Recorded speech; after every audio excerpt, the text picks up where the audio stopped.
affidavits, the exhibits of the impeachment motion, the public participation report, the House proceedings, the Deputy President's response in regards to the motion to kick him out of office, and an affidavit by Peterson Njomo Mushira, among others, as the support for their case against the Deputy President. The Deputy President of the Republic of Kenya is currently facing 11 charges listed in the motion for his impeachment, that by the end of today, the House will vote on each and every charge. And in regards to the laws of impeachment that guides the Senate,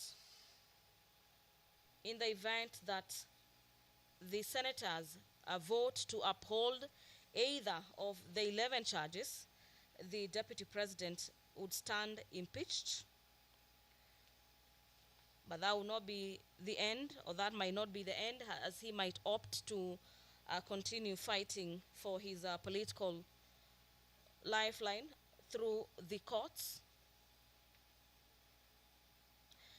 The other probable outcome is that the Senate, upon hearing the defense and the prosecution side, and after having voted, the other way would be to probably, in the event they don't find the charges, the 11 charges, to have been substantiated. And upon taking of the vote, neither of the charge is voted to have been substantiated, then the motion falls and the Deputy President continues to hold office.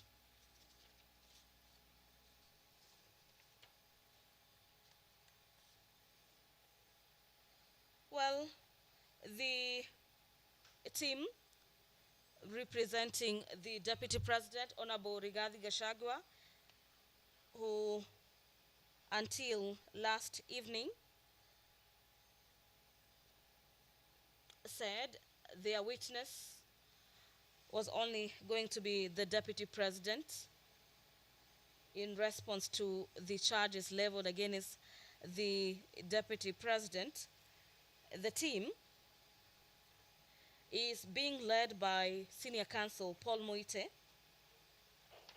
being the lead counsel for the defense team. They equally have Elisha Odhiambo, an advocate of the High Court, Mr. Tom Mashira, Advocate Ndegwa Njiru, Advocate John Jomo, Advocate Faith Waigwa, Advocate George Wandati, among others.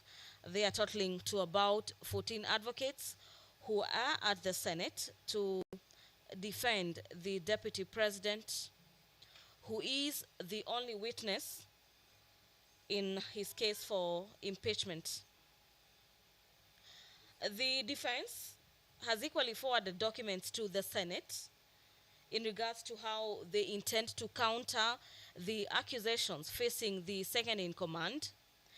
The accusation, among them, are the documents that the defense is supposed to be relying on for the better part of today to defend the Deputy President, are the response to the particulars of the allegations in the motion by Honorable Mwengi Mutuse. This is a response to the charges leveled against the Deputy President in the impeachment motion.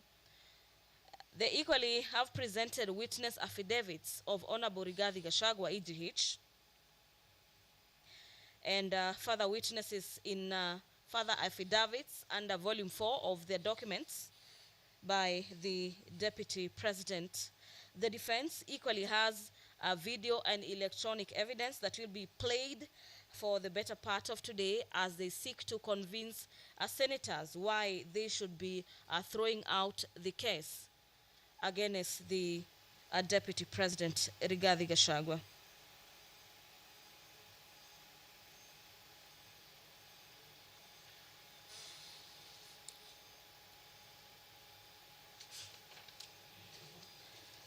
the Deputy President of the Republic of Kenya. Kindly take your seats. Clerk, you may now call the first order. Order number 1, communication from the chair. Now, during yesterday's session, there's a volume that had been made available by the Council for the National Assembly. And I remember Senior Counsel Mwite, you sought for time to look at it and confirm indeed that the photocopy did not introduce new material. Can we therefore now admit that document, Senior Counsel? We looked at it, Mheshimiwa Speaker, and we have no objection. Now it can be introduced. Thank you. Very well. May the same be admitted and be made available to all honorable senators. Next order.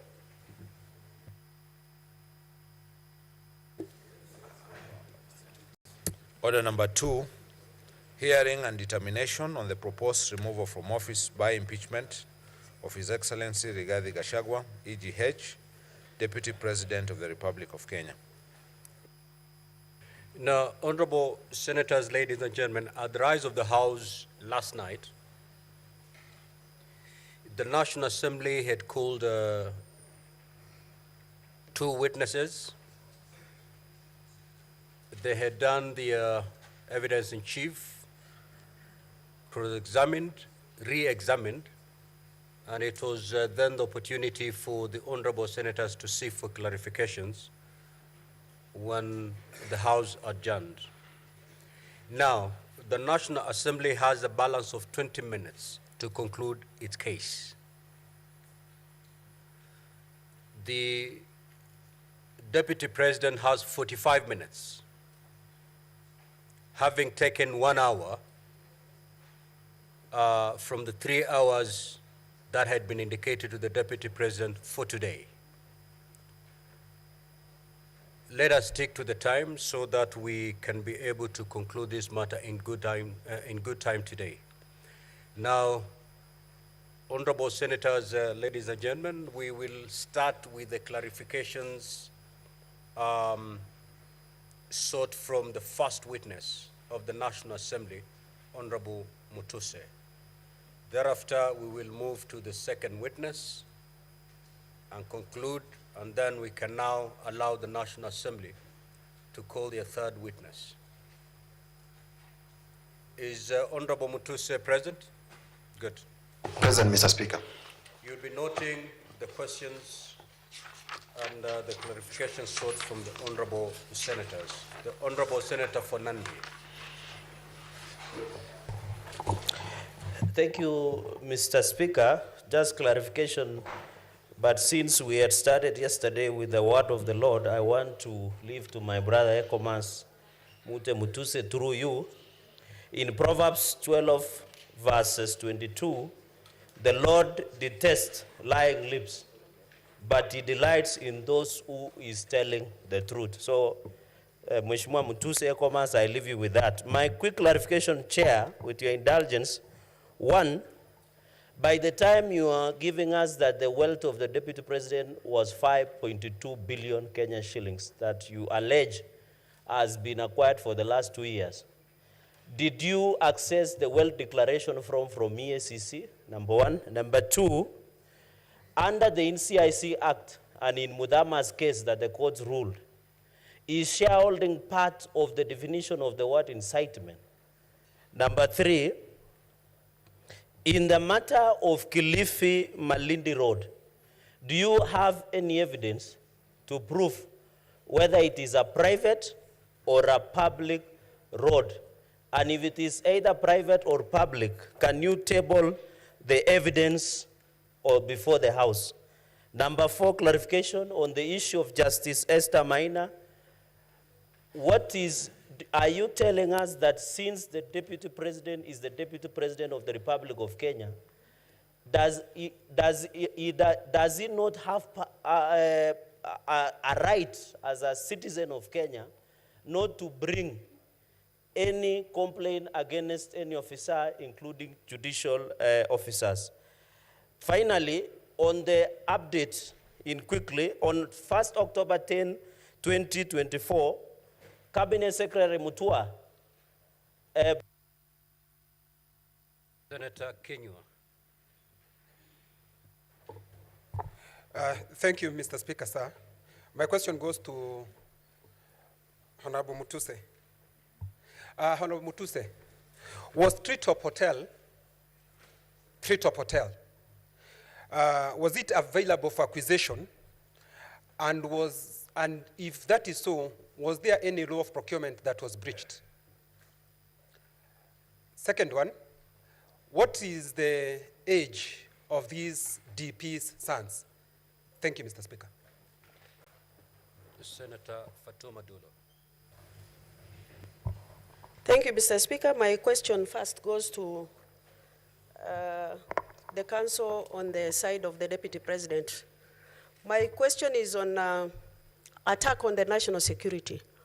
And knowing that national intelligence, Mr. Speaker, is a critical organ of a government. And the attack by the Deputy President is a very serious one. And I've seen the video being played that what the current president said when he was the Deputy President is equal. And I heard also Deputy President saying, I have learned from my boss. Does that answer the question of gross misconduct on the part of attack on the security? Number two, the issue of disinheriting the widow. We've been told a lot of stories here, but I really want to know, because we are Africans, matters of widows are very critical. Have you thought of looking for the family of the late Gachagua, just to clarify so many questions that are lingering around that particular family? I thank you. Senator Beatrice Akinyi. If you're in the first round, honorable senators, allow others also to get an opportunity to seek clarifications. Thank you, Mr. Speaker, sir. My clarification is to the DP's team. On a video that was played yesterday at a relocation point in Nairobi County, I wanted clarification from the DP's team on whether their client is aware that county governments are distinct governments, and if so, Honorable Speaker, did the DP consult with the county government of Nairobi over the challenges of relocation at Kayole? And two, Honorable Speaker, there was a video that was played, either one or two, involving a speech at either rally by His Excellency the President of the Republic of Kenya. My question is, what was the essence of that video?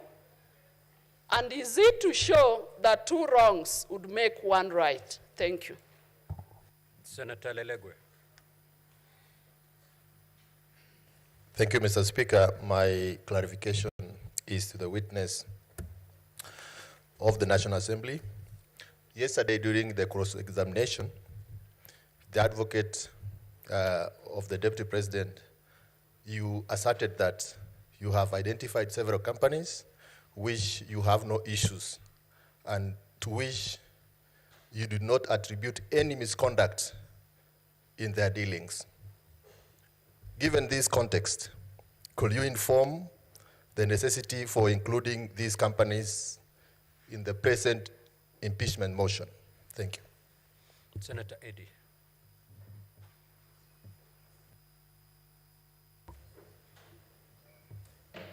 Mr. Speaker, thank you.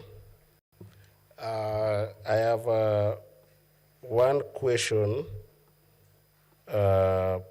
for the witness in chief and one clarity question from the counsel for the deputy president, and particularly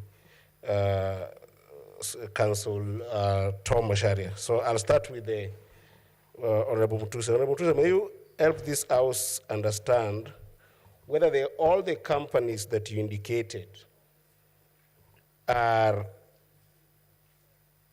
for the sons and the spouse of the deputy president, and whether you established how old they are and estimated the net worth of those companies.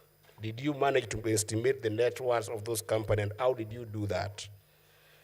To the senior counsel, the counsel Tom Masharia, in the exploration of ground number 4, you led this house to look at the particulars of the coalition document, and the coalition agreement. May you help us understand how we should interpret Article 91 of the Constitution and Article 232 of the Constitution with regards to your response on government being a company equal to having shares and not the country. Thank you, Mr. Speaker. Senator Sek.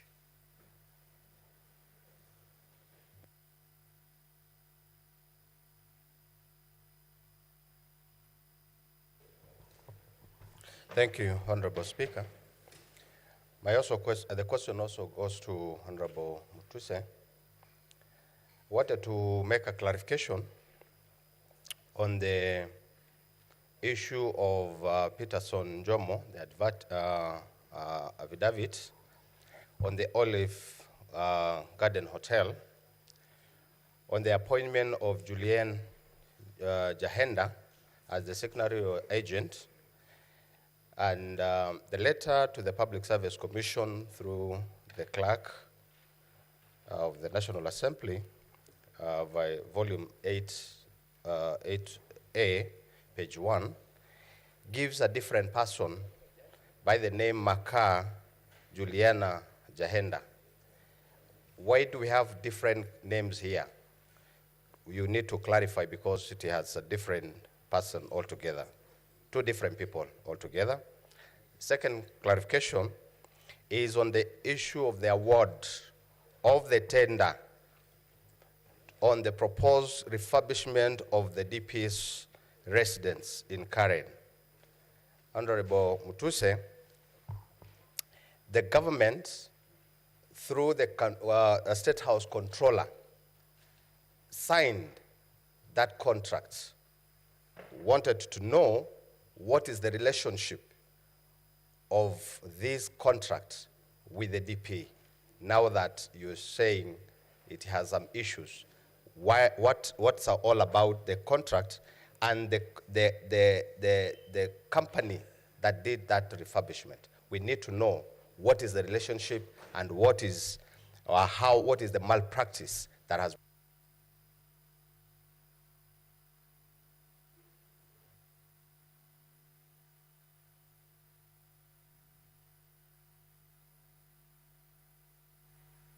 Senator Amida Kibwana. Mr. Speaker, sorry, my question was for Dr. Mulwa. Senator Wakili Sige.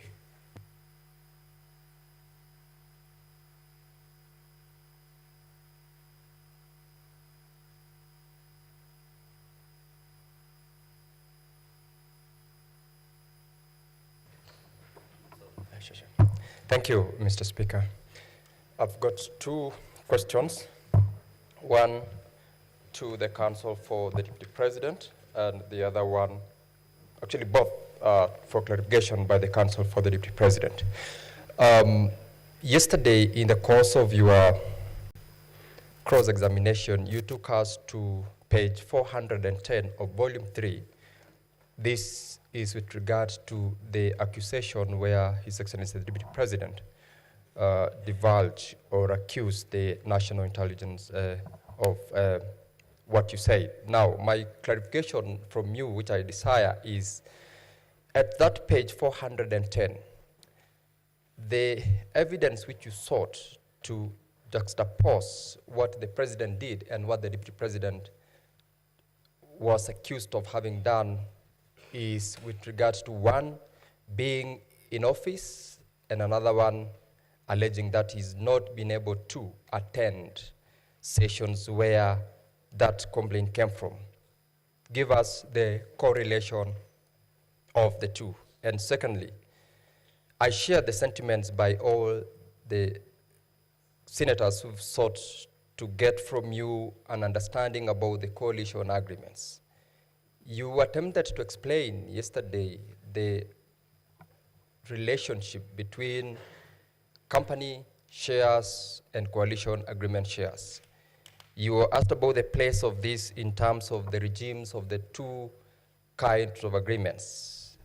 What do you say as regards shares in a company registered under the Companies Act vis-a-vis post-election coalition agreements registered under the Political Parties Act and the governance of Senator Batuli Betty Montet.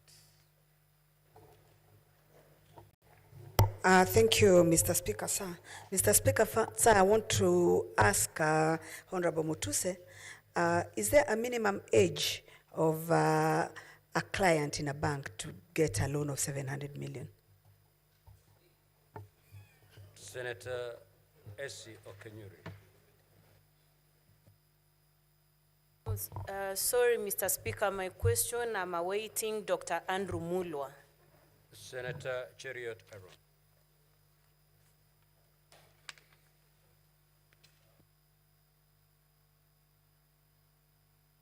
Mike, two quick questions to you, Mutuse. Is there any crime that a Kenyan will have committed if they have 20, 30, or even 40 companies? Because I see you have listed 22 companies here. Is there any crime by just owning these companies you feel that the person you accuse has committed? Second, on this issue of Vipingo Beach, surely, Honorable Mutuse, what is the crime of the sons of the Deputy President being listed as directors? Because I have tried combing through your motion to establish what you consider to be either an illegality or a crime on their part by simply being listed as directors. Lastly, Mr. Speaker, is to the Council for the DP, Wakili Masharia. The clips of the then DP Ruto played by your team, could we read it to mean that it's an admission on your part that you're saying, if it was done then by a sitting deputy president, please allow the current one to commit the same at this point? And lastly, the 30% allocation to Ford Kenya in the coalition agreement in ANC, how has it been realized? Senator Margaret Kamar. Thank you, Mr. Speaker, for giving me the opportunity. I have one small question for Honorable Mluse, and that is on the witness, somebody who, by the name Peterson Njomo Mushira, who wrote an affidavit, that touches on Olive Garden Hotel. He offered himself to appear and be cross-examined on the content of his affidavit. Was he invited? Senator Kathuri Murungi.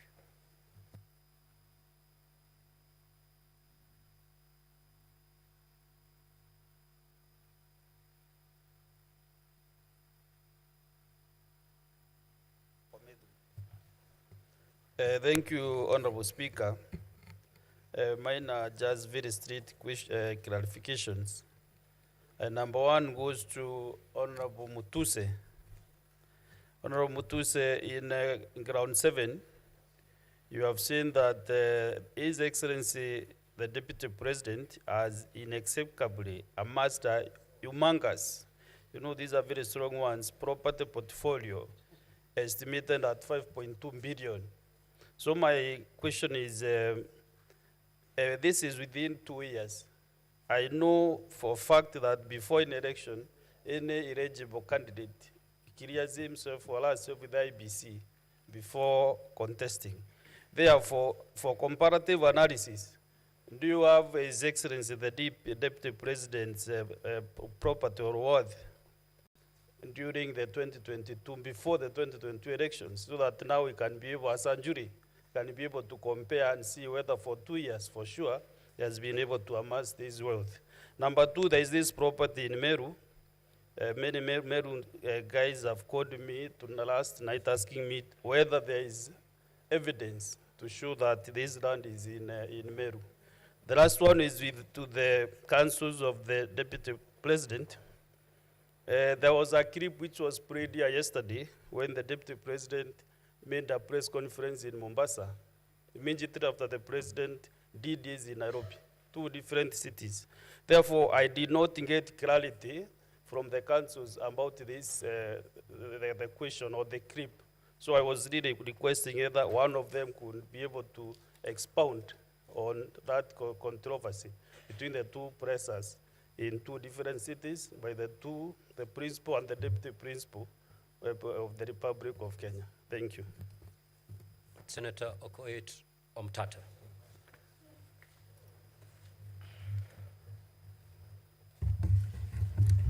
Thank you, Honorable Speaker. I have a question for the Honorable Mutuse. To whom does this motion belong? Because in most of your answers, you keep on saying we. I think, Honorable Senator Omtata, that question was asked by the Honorable Enoch Wambua, Senator, and it was responded to. So just ask for a different clarification. Okay, and other than that, I wanted to ask whether Honorable Mutuse knows the difference between an impeachment motion and a censure motion. And if he does, where does he place his motion? Is it a censure motion or is it an impeachment motion? And what are the thresholds for each of those 2 motions, if he understands the difference? Thank you. Senator Chute.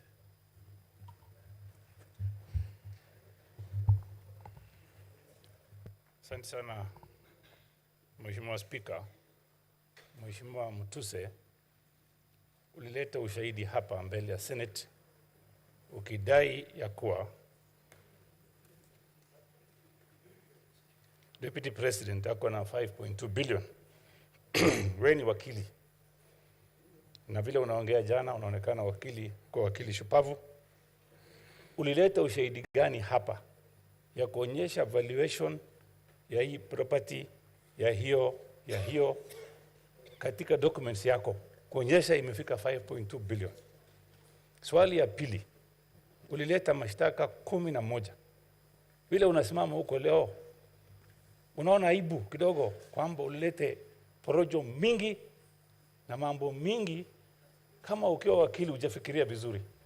Sababu watu wa Marsabit wananiuliza, hiyo mtu kweli ni wakili ama ni mtu amekombolewa kutoka huko? Hebu jibu hiyo swali tafadhali. Senator Beth Siango. Now, honorable senators, we are going to conduct ourselves in decorum. We are not in any way going to demean the witnesses. Ask your question, but stick to the rules of this House. Senator Beth Siango. Thank you, Mr. Speaker, for giving me this chance. I have 2 questions. One for Honorable Mutuse. In your presentation, I heard that you touched on the inheritance and property of the late Gachagua. Have you reached out to the widow and the children of the late Gachagua to also give you facts. The next question is to the Council for the DP. Yesterday you played a clip of the president speaking in Muranga. What was the purpose of playing that clip? And how does it relate to the saying popularly now used by Kenyans, kufa dereva, kufa makanga? Thank you. Senator Chimera. Thank you, Mr. Speaker. My question goes to the Council for the DP. I would wish to seek clarity on the documents that they tabled yesterday, being the coalition agreement, which basically informed the basis as to which the DP has been talking about shares. I just want to know whether there is any document that secures shares in respect of the region where the DP comes from. And secondly, Mr. Speaker, if the council is aware that his client, at the time those documents were being prepared, he was a candidate for office, and now he successfully became DP, and that he needs to promote national unity, and if it is still in order for him to continue championing for the interest of one region as against the entire nation. Thank you, Mr. Speaker. Senator Richard Onyonk.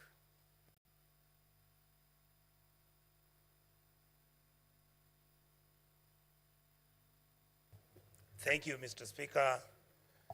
My questions are two, and I would like to ask Honorable Mutuse. I hold you highly. I don't think that you're as idiotic as our colleagues will say. I want to ask you, between the time when the Deputy President was a Member of Parliament and the time when he became the Deputy President, were you able to see whether there was a deliberate variation in the amounts of money that he was handling?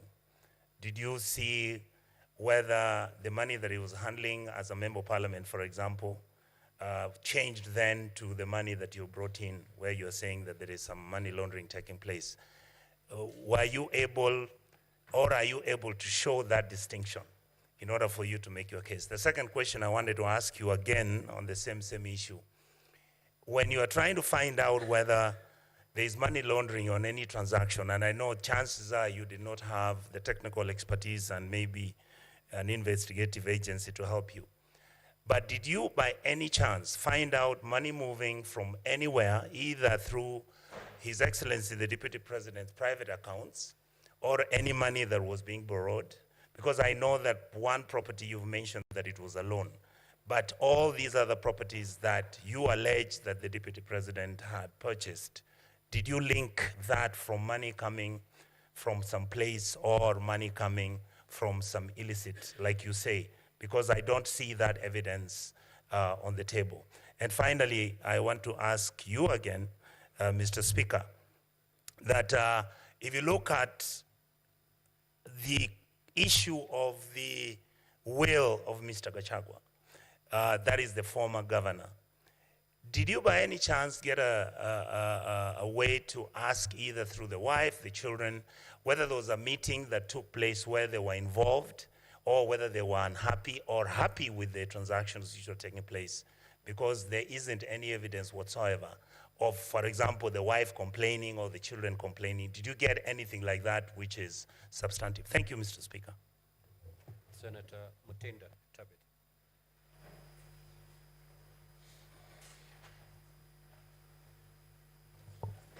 Thank you, Mr. Speaker. My two questions goes to you, Honorable Mutuse. First, in regards to this company by the name Crystal Kenya Limited, Ground 7, date of incorporation is 2009. And the CR12 that you have submitted to this house is for this year.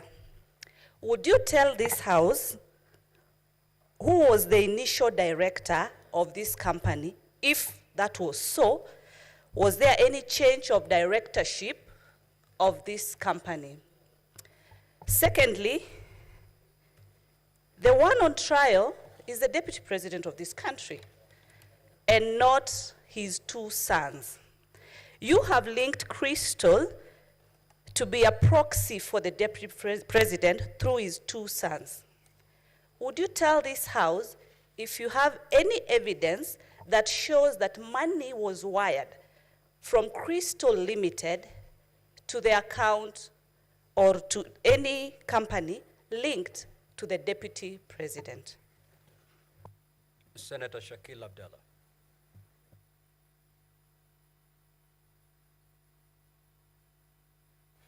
Thank you, Mr. Speaker. My question is to Honorable Mutuse.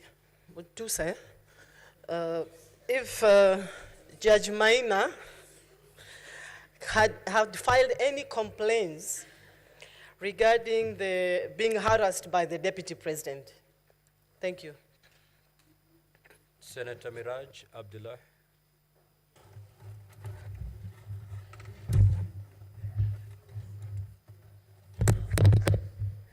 Thank you, Mr. Speaker. My question goes to Mr. Mutuse, sorry. Is it your opinion that the DP was talking about enforcing the Kenya Kwanza coalition agreement when he was speaking about the shareholding issue? And the second one goes to the DP side, that we were reminded here of the oath we took when we assumed this institution. Is it in your place to say that your client has breached his own oath even before we make a conclusion? Because we were made to read the third schedule here on justice and directly and indirectly revealing such matters, and the oath of secrecy that His Excellency the Deputy President took. In his utterances, he used to speak about not the Mlima being touched. So in the essence of national unity, don't you think that your client, the DP, or you clarify for us that he has already breached his own oath even before we make a decision as the jury of this House? Thank you, Mr. Speaker. Senator Kisang.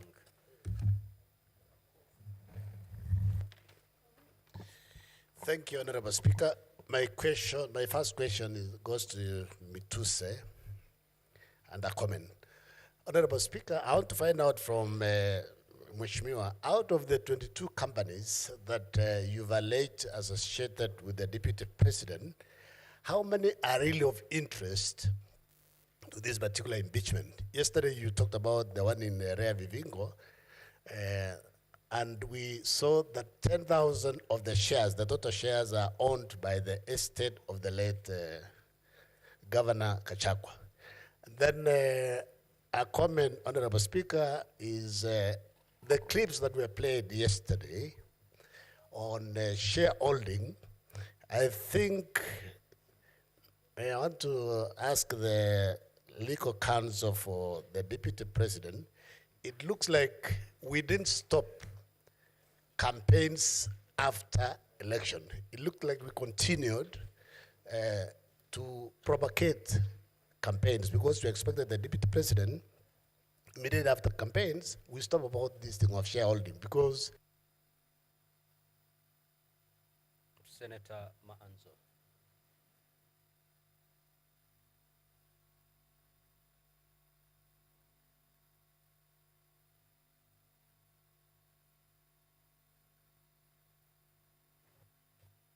Thank you, Mr. Speaker. Mr. Speaker, this would have gone to Governor Orengo, but since he said the clients, the National Assembly had given him instructions, I would like them to tell me what is the relevance of the verse they read yesterday. And also, on the floor of the National Assembly, they read a verse that when bad leaders rule, badness increases in a country. And when good leaders rule, goodness increases in a country. Finally, what is the maximum number of companies can an individual participate in under the law? I thank you, Mr. Speaker. Honorable Mutuse, you may now proceed to respond. You have exactly 10 minutes to do that. Thank you, Mr. Speaker and honorable senators, for this opportunity. I have, from the questions that have come across, there are many that relate to the companies, and with your indulgence, allow me to start from there. Senator Cheriot, Senator from Marakwet, and several senators have asked why I listed 21 companies and why I said I did not have an interest in some of them. Number one, I think it is important for us to understand the context within which we are operating. I am not an investigator. And the law under Article 94, Article 95, does not make a member of Parliament, the National Assembly or Senate, an investigator. What I'm required to do is to establish a prima facie case, to establish that what is happening is outside the requirements of the law. And having been in this country and with a lot of enthusiasm in matters governance, I also know that this Senate has an opportunity to consider the impeachment of the late Nderito Gachagua. And in that impeachment, because this is a house of record, you will realize that most of the companies that I've listed were also complained about by the County Assembly of Nyeri during the impeachment of Governor Nderito Gachagua. And the complaint was specifically that there was a brother to the late governor, and the brother is one Rigathi Gachagua, who was doing all the business in Nyeri County. And from that basis, therefore, I needed to expound to find out what these companies that had been complained about during that impeachment, what these companies that had been complained about in the Esther Minor decision in terms of money laundering had to do with the Deputy President and the things that I'm alleging against him. And it is on that basis that I listed these companies. I want to invite members of this Senate to also know that in doing this, it is not just about the direct evidence. It is also about the circumstantial evidence. It's also about the circumstances that led to where we are. That there are companies that were complained about doing business in Nyeri County. It came to this Senate. That the same companies were complained about doing money laundering, and a decision of the High Court by Justice Maina has been tabled before you. And today, we are complaining that the same companies are helping to do corruption and money laundering. And that's the reason why we bring those companies. Please notice that in an impeachment, because I've been asked about threshold, and I know you know about it, my work here is not to prove criminal liability. It is not to prove beyond reasonable doubt.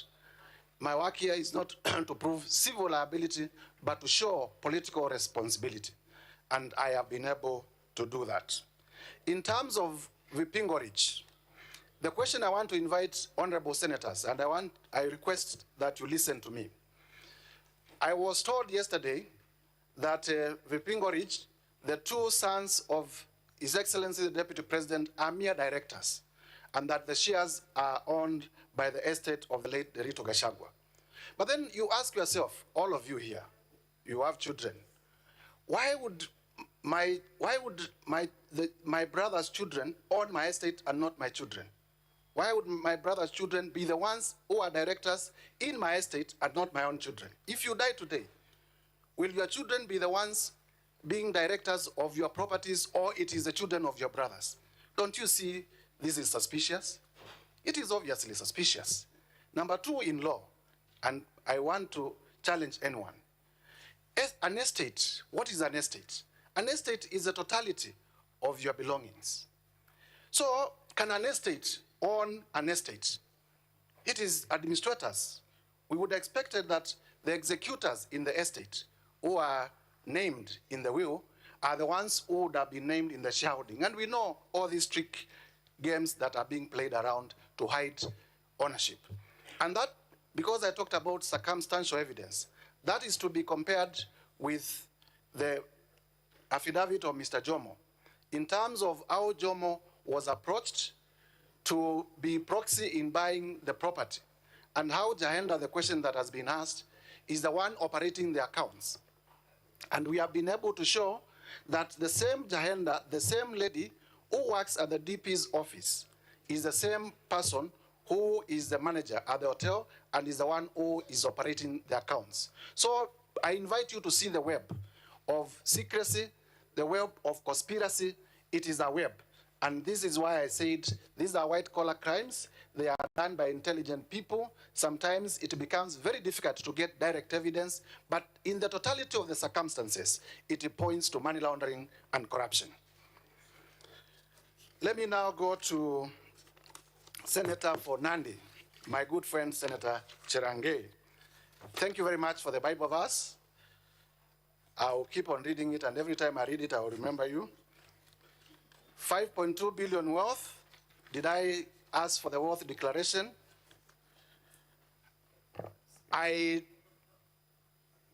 have said here I was not in an investigation journey. I was doing my role under the law to establish a prima facie case. And the last I know, in terms of public declaration, because this has also been asked, the Deputy President, during the presidential debate, as a candidate for election, did declare that it was worth 800 million shillings. I have listed companies, I have listed suspicious transactions that lead me to the conclusion that it is now worth 5.2 billion shillings. The law on unexplained assets, because this is important, the law on unexplained assets is such that you are asked, you own this, please tell us how you acquired it. Because as far as we know, your legitimate income cannot support this. That is what I have done. I have listed properties that I have laid evidence that they are either directly or indirectly owned by the Deputy President. It is upon him, and this law is established, it is upon him to tell us where he got money to buy those properties, because in as far as we know, his legitimate sources of income do not support that income. Senator Kinyua, thank you for the question. Treetop Hotel is owned by KWS and therefore is a public institution. The expectation at law is that it should be, if it was to be leased, that needed to follow the Public Procurement and Disposal Act, and therefore would have expected an advertisement, a competitive process, to leading to its acquisition and leasing to a private person. There is no evidence that that was done, and that's why I allege and I approved that the Deputy President used his office to influence the acquiring of Treetops Hotel, abuse of office. Whether we have had opportunity to discuss with the children and the widows of the late Nerito Gachagua, please allow me not to comment on that, because there are requests also, as I said yesterday, that we keep certain matters that come to our knowledge during this process in secrecy. Senator for Samburu, the necessity of including the companies, I have said.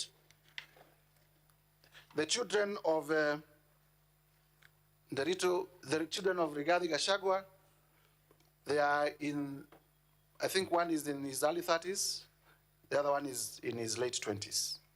Whether there is an age limit for somebody to obtain a loan of 700 million, no, there isn't an age limit, but the guess, yours and mine, how many children of that age in the Republic of Kenya would have security enough to secure a loan of 600 million?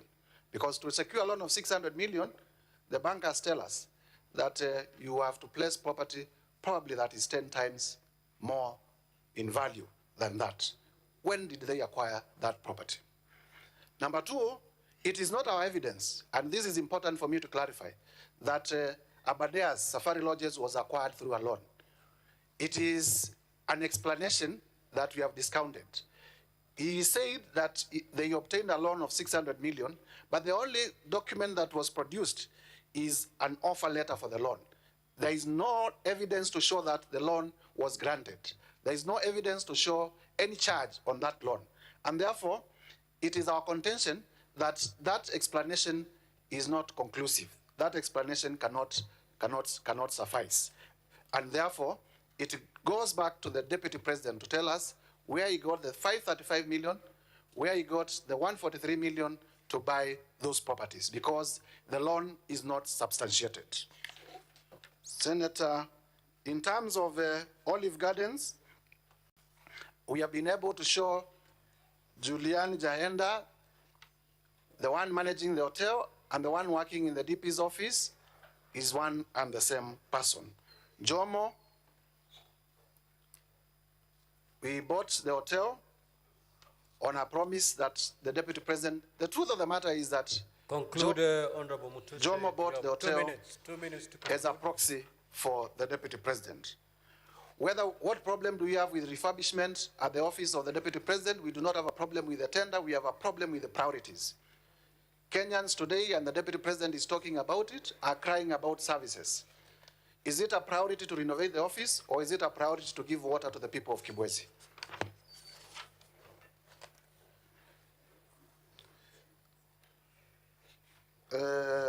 Vipingo Beach, I have explained whether you would bequeath your wealth to your children or to the children of your brother. Senator of Meru, the property, there is an admission from the response by the DP that he actually owns a property in Meru, so I do not need to belabor that point. He has already admitted he owns a property in Meru, but he says he got a loan from one of the local circles. He has not produced evidence for that loan. And therefore, to my contention, that issue is already proved. In terms of the NIS address in Mombasa and why we complain about it, imagine, and I do not want to imagine that, somebody was a member of Al-Shabaab, and the Deputy President, none other than the Deputy President, stood up and said our intelligence system has collapsed. Wouldn't that be the right time to strike? That is the risk that the country faced by that particular announcement. I thank you, Mr. Speaker. Thank you. Let us have the second witness.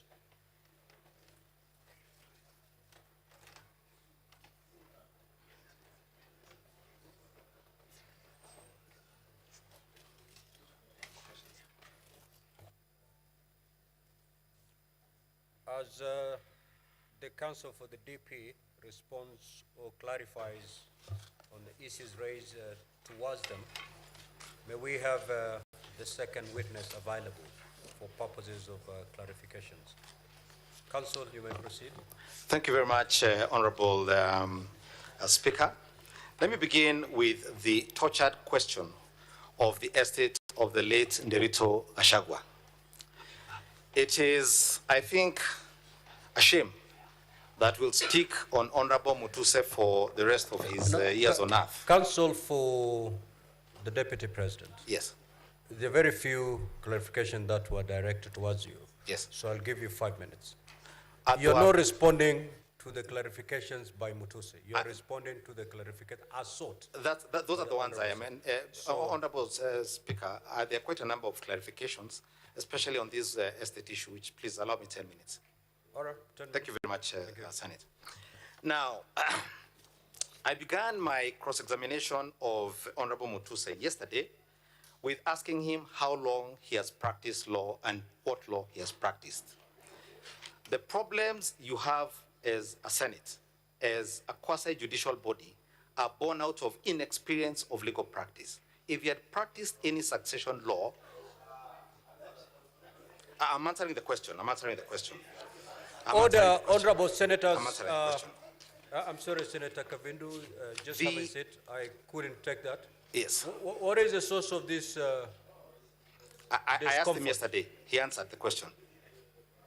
Yes, Counsel for DP. What exactly did you say? I just wanted to say that the National Assembly was provided with an affidavit by the executors of the will of the late Nderito Gachagua. It is before you.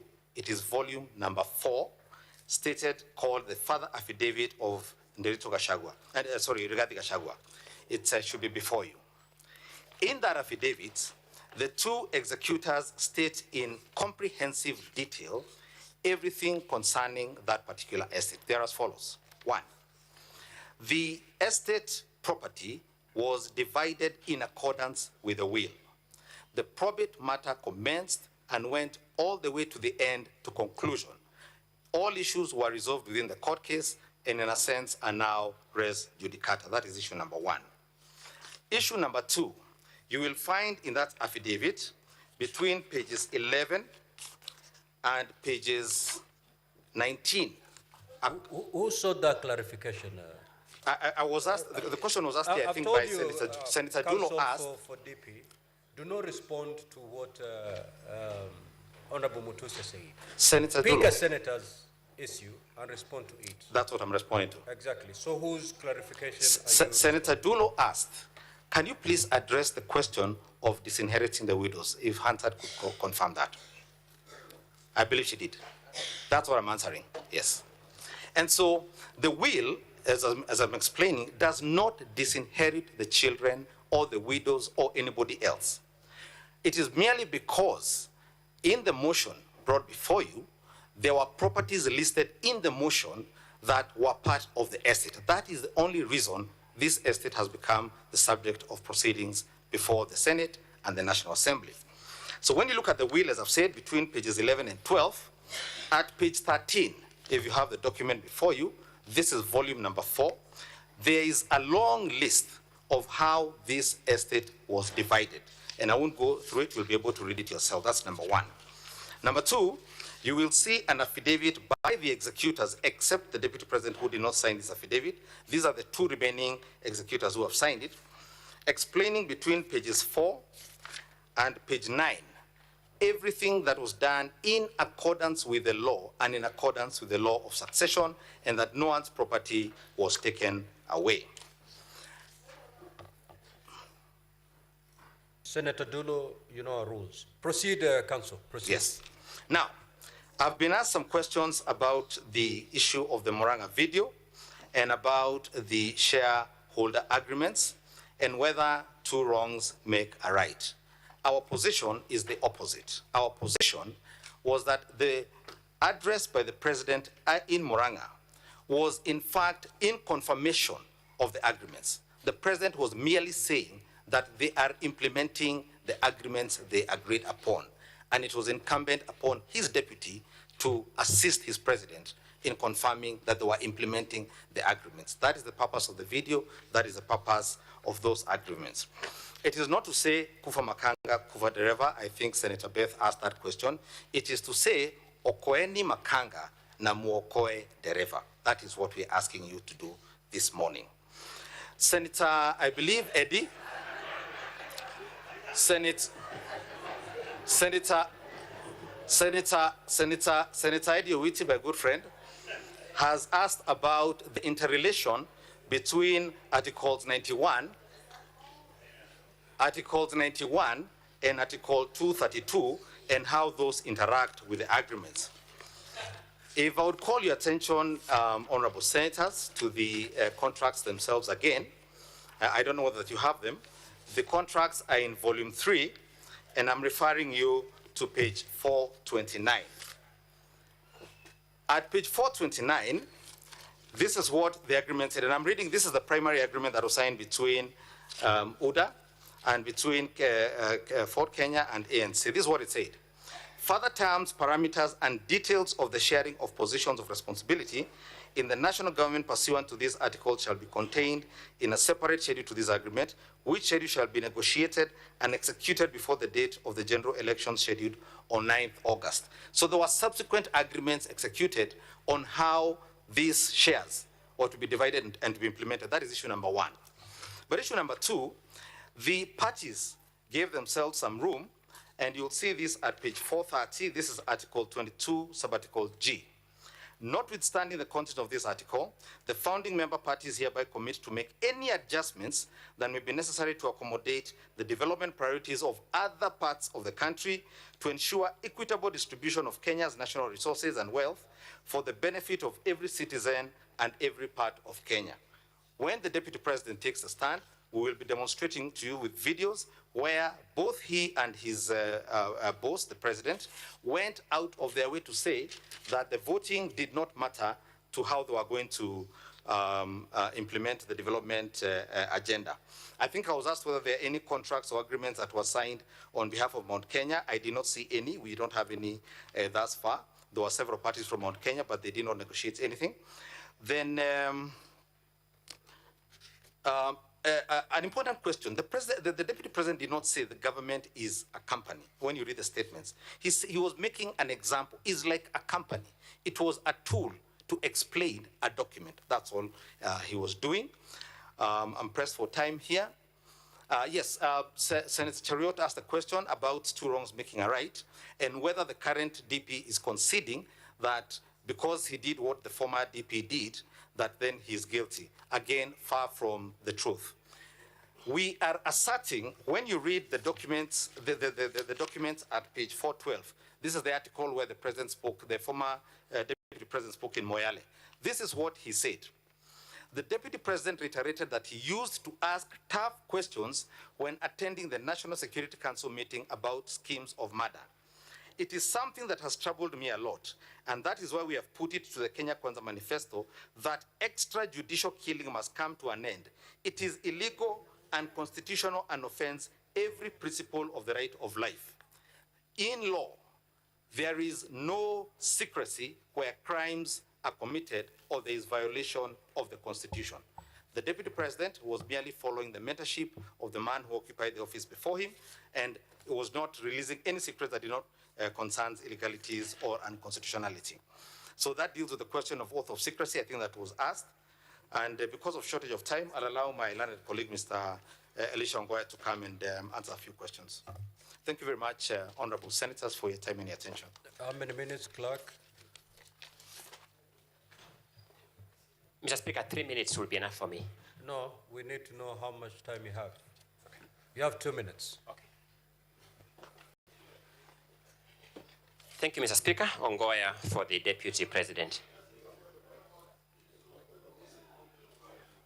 Proceed, Council. Thank you. Council. To the question whether the Deputy President is aware that county governments are distinct, our answer is simple.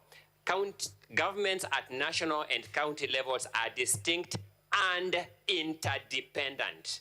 So the constitutional architecture is not to create pigeonholes, is to create cooperative and interdependent governments. And just to bolster that argument, you will notice that the allegation against the Deputy President on Nairobi River relocation is not that he destabilized Nairobi County government, is that he refused to support implementation of a resolution of cabinet, a national government institution. Meaning even at that level, that was the understanding that this was an intergovernmental approach to clean up Nairobi River. On the question of Julian Jahenda, allow me to say this. The person who has brought Julian Jahenda in these proceedings is a deponent of an affidavit. Allow us to hold him to account on that affidavit when he comes to testify himself, because we have questions for him around this witness too. Then finally, on the question of Treetops Hotel, let this be very clear distinction.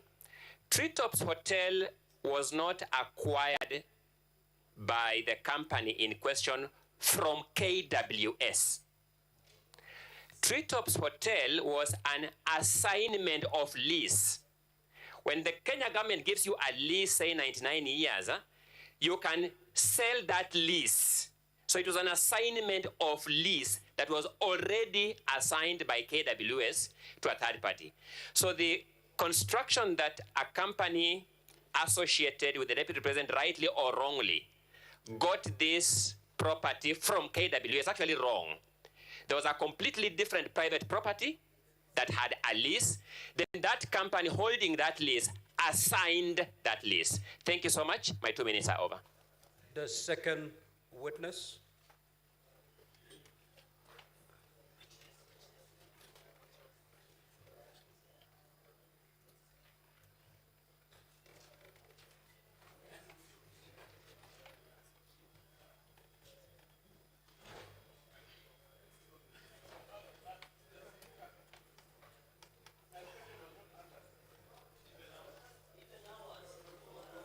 Order, honorable senators. Senator Olekina, proceed.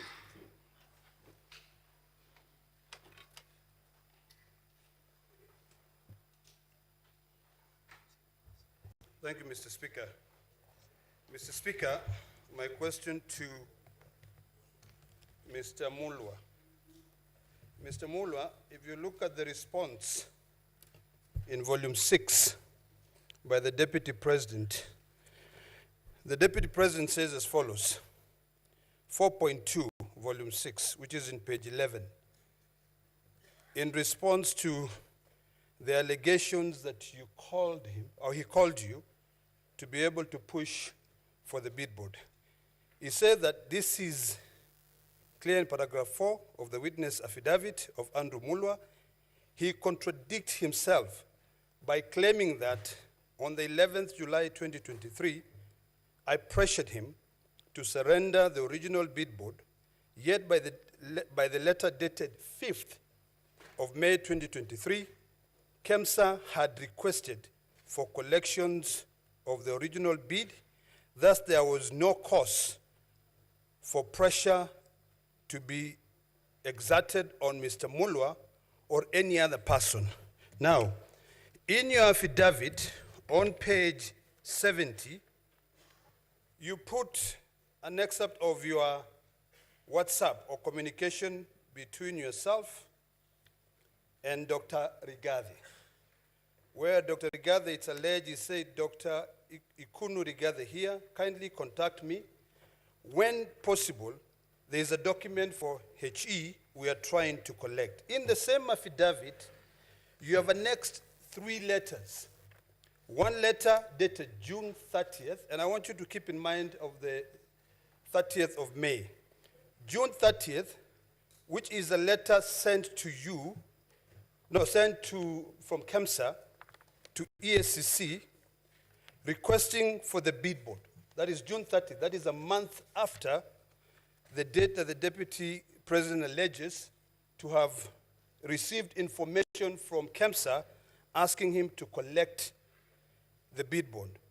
Secondly, you have a letter dated 11th July, where you communicate to the company called Shabika Impex Private Limited, asking them to collect the bid board. Yesterday, when you were being cross-examined, you said that you were afraid, you felt pressured when the Deputy President called you, allegedly, and asked you to surrender the bid board. Could you please give us a chronological of events? Because this letter is dated 11th that you sent to them. You allege that the Deputy President called you on 11th. Honorable SC, Rule 23 of the Rules of Procedure. SC Okenyuri, he's gotten the question. He's gotten the question. Thank you, Mr. Speaker. I also wish to ask Dr. Andrew Mulwa the following. Confirm if the Deputy President did call you. 2, kindly confirm if Shobika Implex Private Limited, whose agent in Kenya is Crystal Kenya Limited, had emerged as one of the winner of the 3.7 billion mosquito tender before the tender. And finally, what was the issue with the bid bond that you said yesterday you were trying to go pick from EACC? Thank you. Senator Kavindo.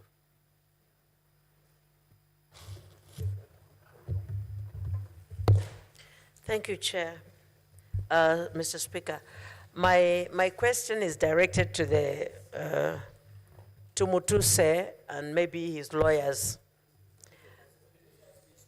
Yes, I'm directing it to his lawyers. Please, kindly give me my time. I didn't talk, Olekina, when you were talking. Senator Kavindo. Thank you, Mr. Speaker. Let me go Only ahead. Address yourself to the chair. Thank you. Proceed. One of my questions is about the speech which Honorable Mutuse said that the Deputy President addressed from Mombasa.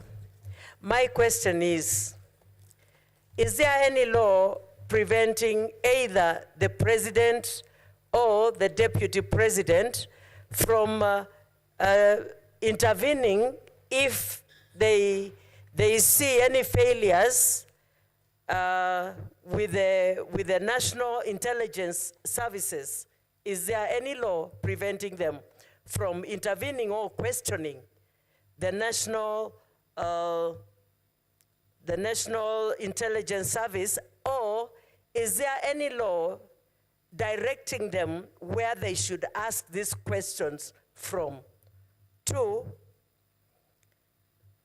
the lady, Honorable Justice Esther Maina, has she ever made any complaint after the case was done?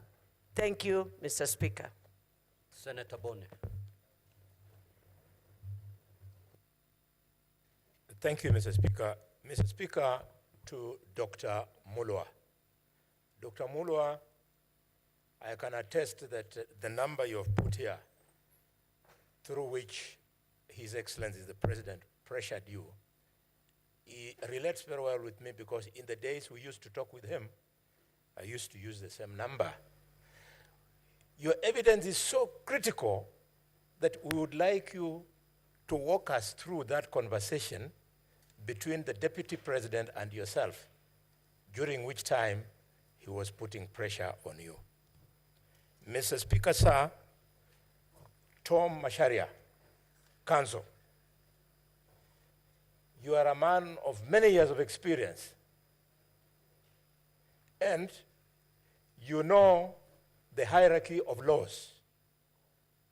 The Constitution is at the apex, and all other laws are subservient. In your attempt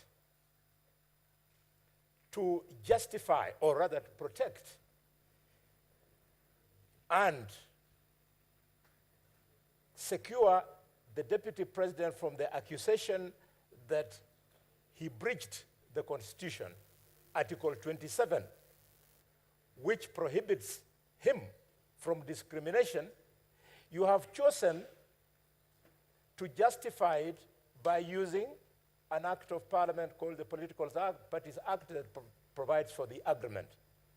Tell me, are you telling me that by dint of that act, which is subservient to the Constitution, which the Deputy President violated, therefore the act sets him free? And finally, my younger brother, Ongoya, you have told us that for Mutuse to be able to prove that there was insubordination, he needed to bring something from the supervisor. Senator Hamida.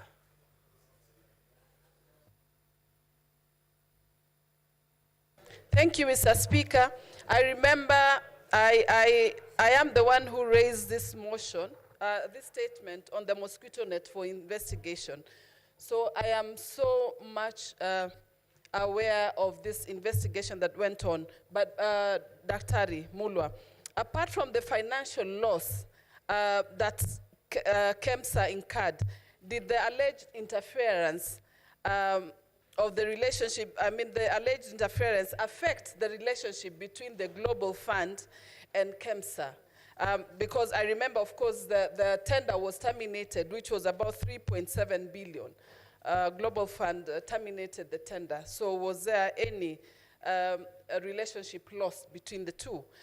Number two, did the PS Josephine Mburu and CEO Terry Ramadhan lose their jobs due to this tender process, during the tendering process of the mosquito net tender? Number three, did you feel intimidated and coerced to act given the office of the DP?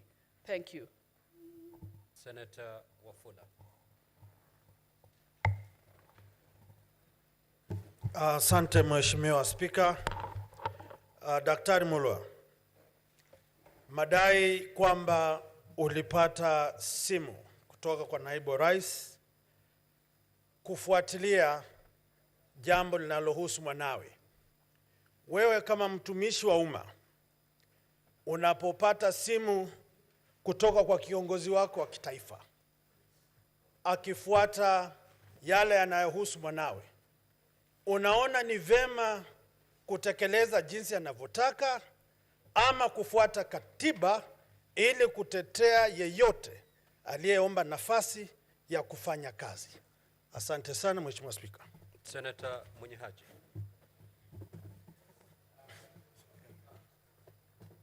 Pia mimi swali langu ni kwa Daktari Mulwa kwamba hii zabuni ulisema kuwa ilifutiliwa mbali. Je, wakati ilipofutiliwa mbali kuna hasara yoyote ilitokea kwa serikali ama kwa KEMSA kutokana na kufutiliwa mbali kwa zabuni hiyo? Pili ni kuwa wewe kama mkurugenzi wa KEMSA ulichukua hatua gani ulipopata simu ama ulipopata maelezo kutoka kwa naibu wa rais kwamba hiyo tenda ama hiyo zabuni ipewe mtu fulani? Asante. Senator Muma. Thank you, Honorable Speaker. Dr. Mulwa, I have two related questions to you. One, is the return of bid boards part of the procurement process? And if it is part of the procurement process, would you say that a call from the Deputy, His Excellency Deputy President on this issue amounts to interfering with the procurement process? Thank you. Senator Mariam.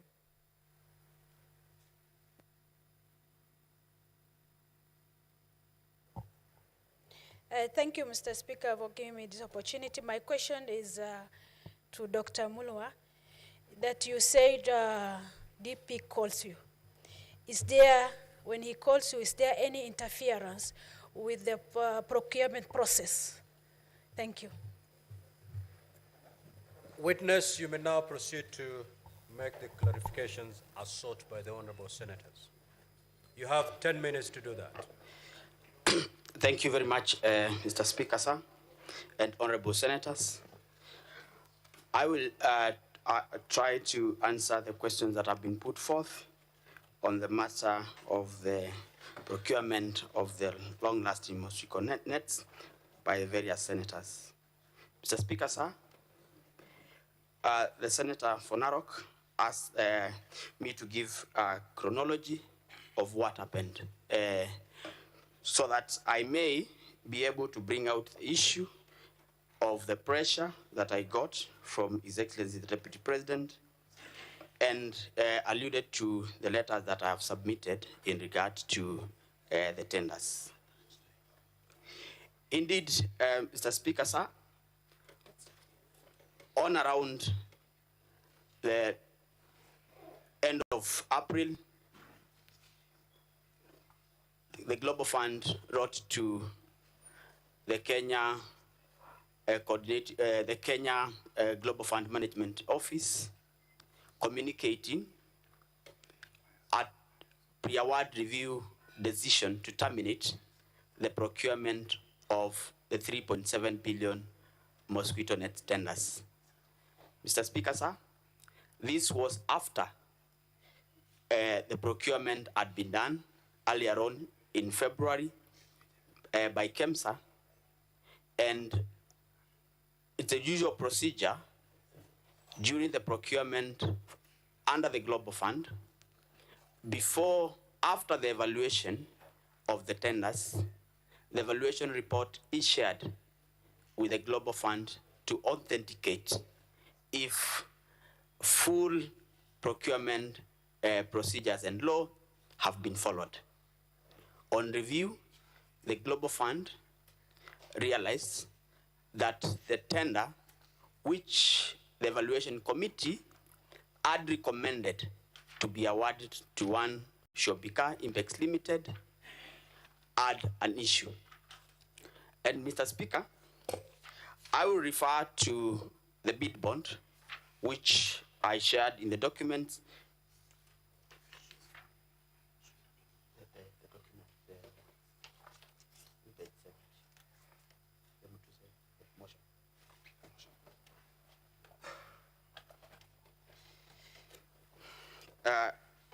In the motion, I think is page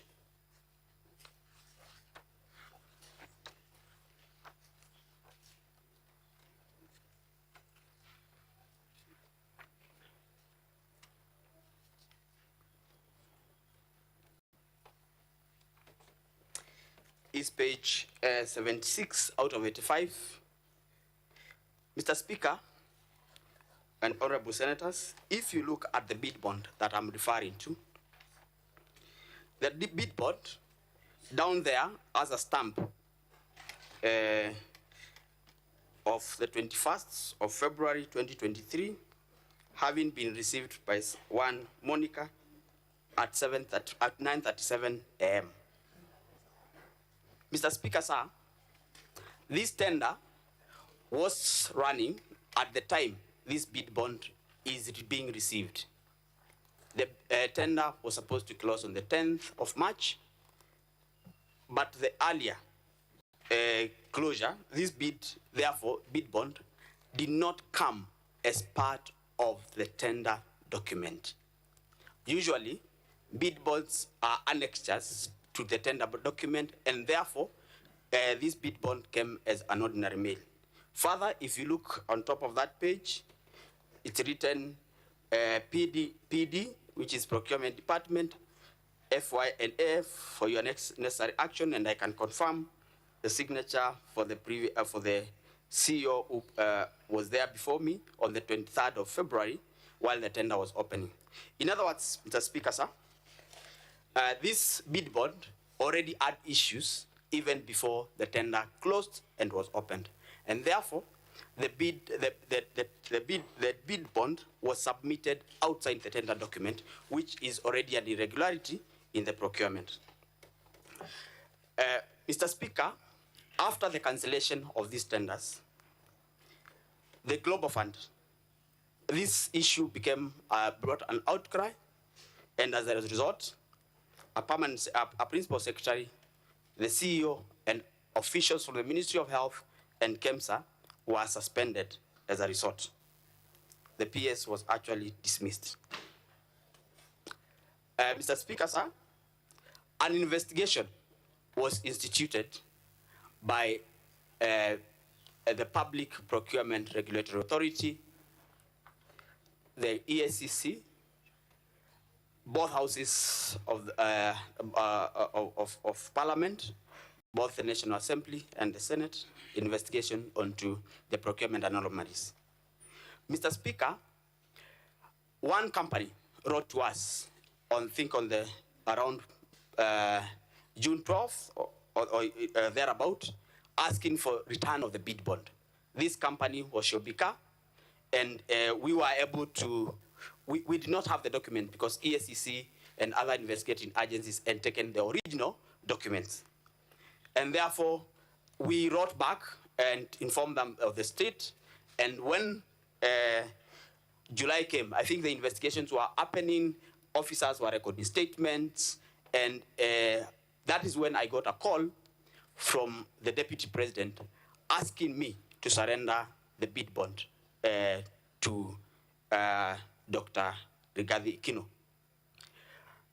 On the same day, because I called ESCC, I informed them that, and for the record, Honorable Speaker, I had never received a call from anyone above my cabinet secretary. This was the first time I received a call from a sitting deputy president and requesting for documents that were under investigations. Mr. Speaker, in my 15 years of public service, I had never been asked to do that. And therefore, I felt coerced, and I had to leave the business that I had for the day, go to ESCC, follow up the bid bond so that I am able to retrieve it. I was actually able to write a letter to them and follow it up because I had written a letter earlier, and I followed up and sat there for 5 hours for them to discharge the bid bond. And on the same date, I wrote a letter and called for them to collect the bid bond.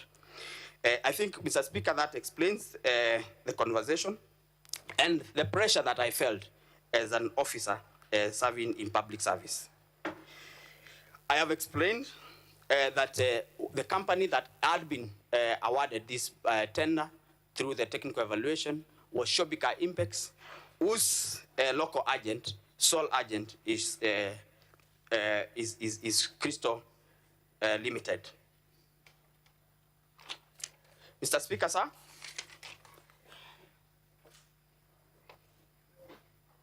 I have walked the Senate through the conversation that I had with the question asked by Honorable Dr. Boni Alwale on what transpired and how I was able to get the bid bond. Yes, beyond the financial loss, Mr. Speaker, the nets that we were supposed to buy 14 million nets under KEMSA procurement. As a result of purchasing these nets through the Global Fund WAMBO system, we could only purchase 10.2 million nets. Global Fund could only supply 10.2 million nets. That means Kenyans lost 3 million also nets as a result. Secondly, there was a delay. We were supposed to implement the distribution of nets to the public from September 2023. That was not possible as a result of the delays.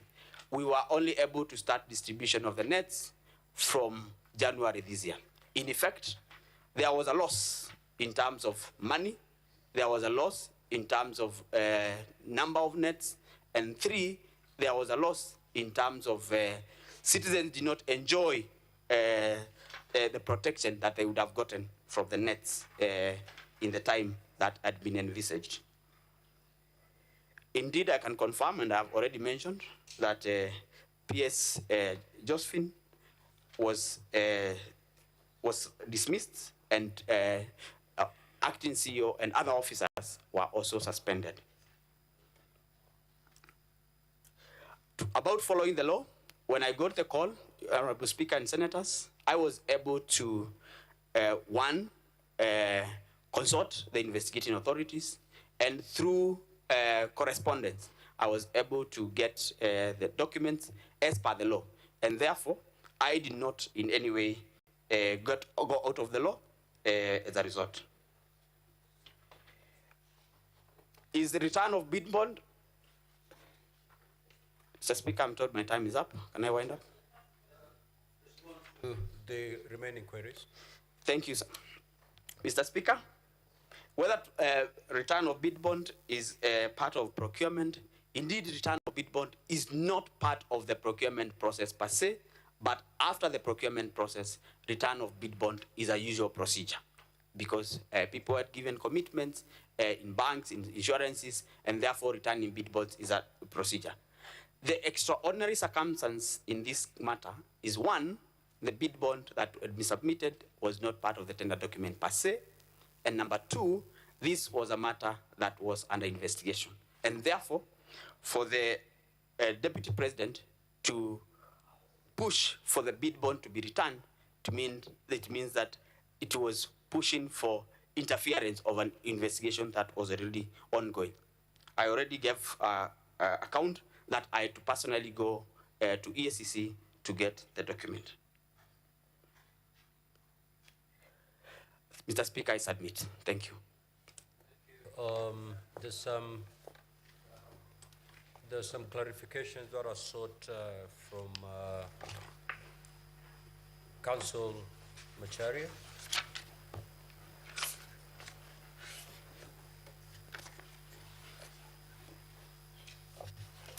Honorable Speaker and honorable members, Honorable Boni Khalwale asked a question from law.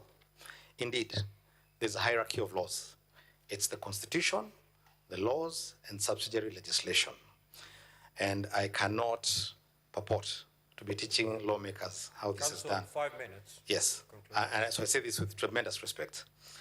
The hierarchy of laws, the infrastructure of laws, is that there are provisions left in the Constitution are self-executing. The Constitution then delegates to Senate and the National Assembly the power to make laws to execute certain of its provisions. And to that extent, that statute carries constitutional authority because it is made pursuant to a constitutional provision. And that would be the case with the Political Parties Act. At Article 91 and Article 92, the Constitution prescribes what political parties and the regulation of political parties and coalitions must contain and must do. If a statute is unconstitutional, then the High Court, as it has done many times, then strikes down that statute as unconstitutional. The Political Parties Act, as currently framed, and the basis upon which these coalition agreements were drawn and registered, and a government formed on the basis of those agreements, have not been found to be unconstitutional. So we're not saying that any wrong was done.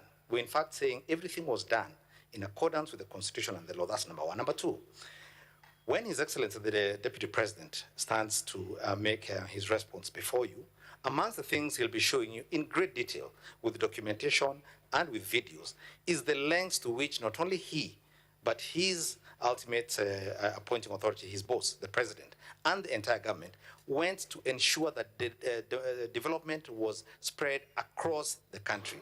And I think, as I demonstrated a few minutes ago here, the contracts themselves indicated that there would be need for flexibility to ensure that you are within the Constitution. That did not derogate from the requirement by the parties to implement and to obey and to ensure the contracts were implemented. So they were done constitutionally. And then finally, again, I think I keep emphasizing, they talked about government, they didn't talk about tribes, they didn't talk about regions, and they ensured that the constitutional requirements, as I think Senator Ediwiti had asked me, at Article 91 and 232 were complied with. Thank you very much. Counsel for the National Assembly. There is a clarification sought by Senator Kavindu. If you may proceed to clarify, then we close and move to the third witness. Thank you very much, Mr. Speaker. The first question was whether there is any law preventing the Deputy President from intervening when they see any failures in the National Intelligence Service.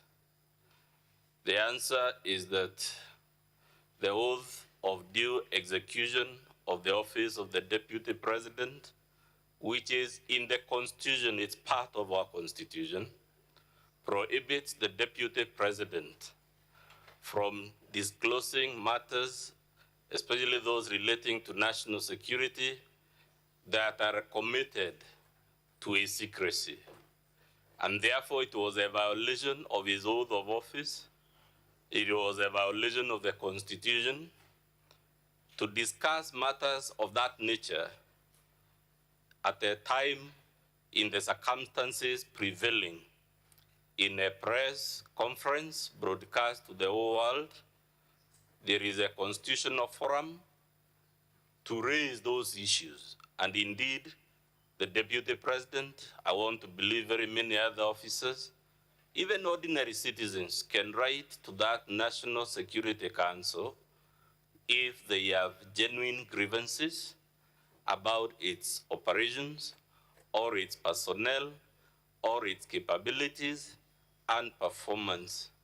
Mr. Speaker, when that oath of office, which is part of our Constitution, says matters committed to the secrecy of the Deputy President are not to be divulged, it is an acknowledgement by our Constitution that there are certain matters which by their very nature, they are not to be broadcast. The Swahili say, usimwage mtama penye kuku wengi. Some things require discretion, they require you be tempered, and they require you know the forum and the occasion to do it.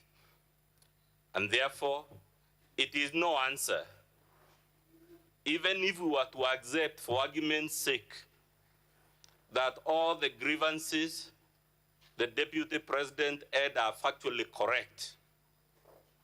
it will still be no answer to that charge. The second question was whether Justice Maina has made any complaint after the case was done.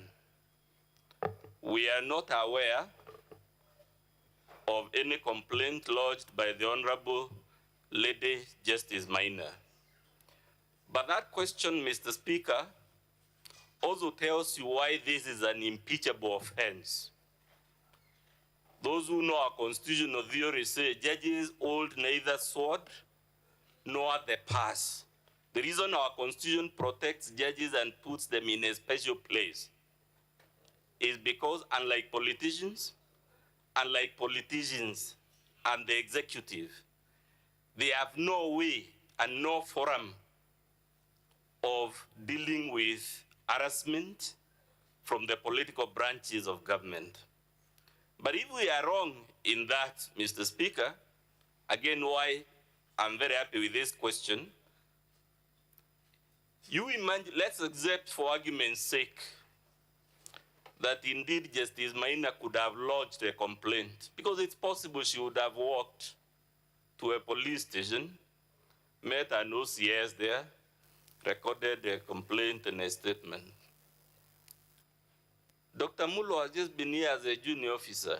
The practicalities of an OCS, a police constable, summoning the Deputy President of the Republic to respond to a complaint, the whole specter of handcuffing, taking fingerprints, processing the Deputy President to take him to the magistrate's court to answer to a criminal offense would subject that office to so much indignity.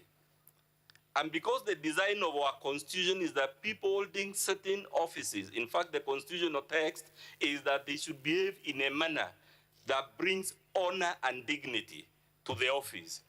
It is to save the country the drama, the spectacle of a junior police officer, a junior prosecutor, harassing, arresting, prosecuting a deputy. And because we don't want to subject our democracy to this kind of showbiz, that is why this Senate is vested with the power of impeachment, and that is why our Supreme Court has said several times, as I pointed out yesterday, the test is not whether he is criminally liable or civilly liable, which is the business of the judiciary.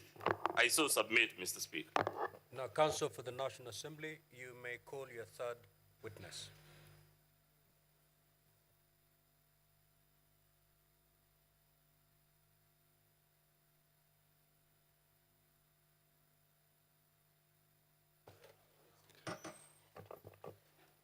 Honorable Speaker, distinguished senators, my name is Moses Kipkogei.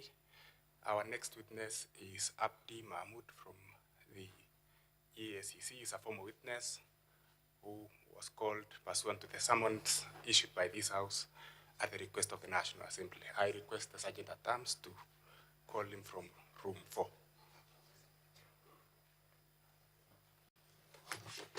Sorry.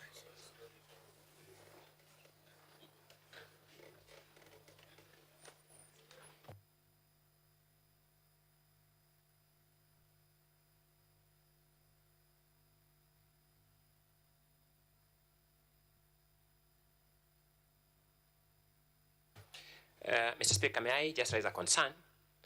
It is true that this witness was called pursuant to a summons of the Senate, but normally a witness is called to produce a particular document or to produce a particular item. As we stand now, none of us knows what this witness is coming to produce, so we can't even pull it out from these massive documents. We want it to go on record that this is trial by ambush. We will know for the first time what this witness has come here to do when he begins speaking. I just want that to go on record, but before he starts, I want counsel to tell us what documents this witness wants to rely on, so that against all the unfairness we have witnessed, at least we can have some semblance of looking at it. Thank you, Mr. Speaker. Counsel for the National Assembly, what say you? Mr. Speaker, the documents to be identified by the witness are contained in volume 8A of our bundle. Calling the witness, please.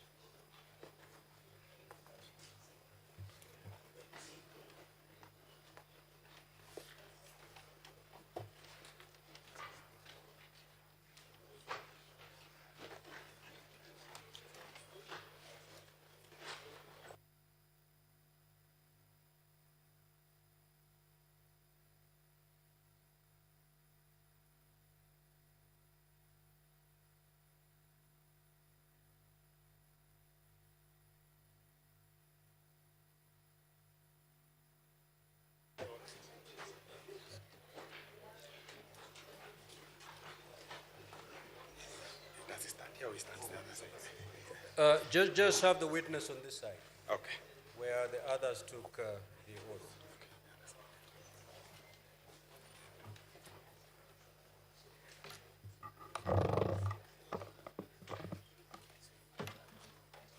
Now, just to remind Counsel for the National Assembly, you have 20 minutes to conclude on your case, and the Counsel for the Deputy President, you still have your 45 minutes intact for purposes of cross-examination. Let's proceed. Thank you, Mr. Speaker. I intend to use 15 minutes to take the witness in chief and reserve 5 minutes for any re-exam.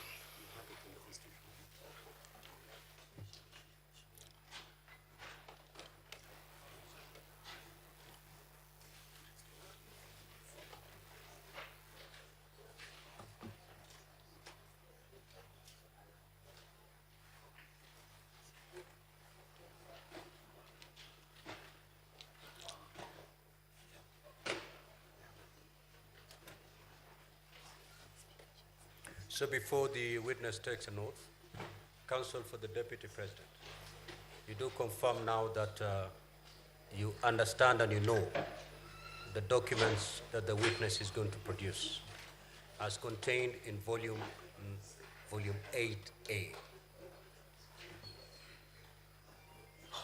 And these are the documents, I believe, in respect to which I made a ruling yesterday, to have them admitted.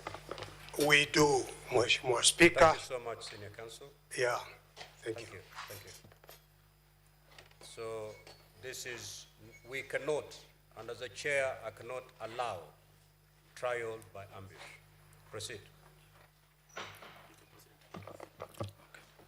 Thank you. I, Abdi Ahmed Mohamud, do solemnly swear that the evidence that I shall give before this Senate in respect of the matters before the Senate shall be the truth, the whole truth, and nothing but the truth, so help me God. Thank you. So, Mr. Abdi, introduce yourself to the Senate, the place you work, your rank, and how many years you've worked in that institution. Thank you. My name is Abdi Mohamud. I'm the Deputy Chief Executive Officer of the Ethics and Anti-Corruption Commission. I have worked at the Commission since 2005. I started off as a senior investigator. Right now, I'm the Deputy Chief Executive Officer. My main responsibilities are to assist the Chief Executive Officer of the Commission in the day-to-day running of the Commission, among others. Another key role and responsibility that I hold at the Commission is that I chair the Commission Management Committee on Investigation Evaluation. Basically, I have been an investigator since 2005 when I joined the Commission. Thank you. Thank you, Mr. Mahmoud. You are before the Senate this morning following summonses which were issued to your institution. And in the summonses, the 3 areas were identified. Would you wish to appraise the Senate on those 3 areas which you are to guide the Senate on? Okay. If I may refer to my documents, yes, you can.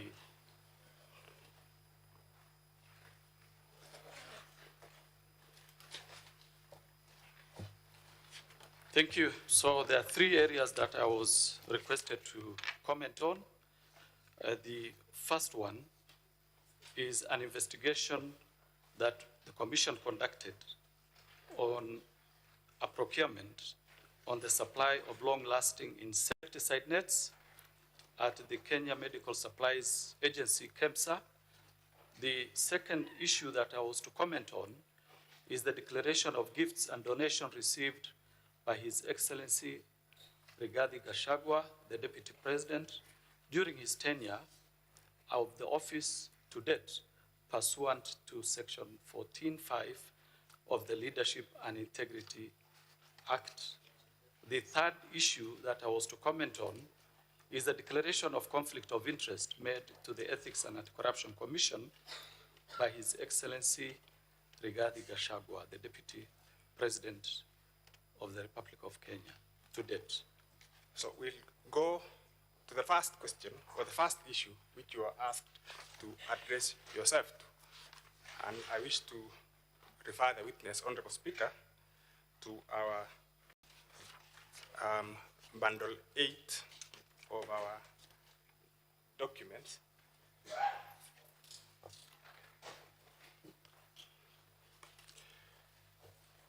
Can you identify the document at page 3 of that document? Yes, I can identify. This is a letter that we did to the Clerk of the National Assembly on 23rd September 2024.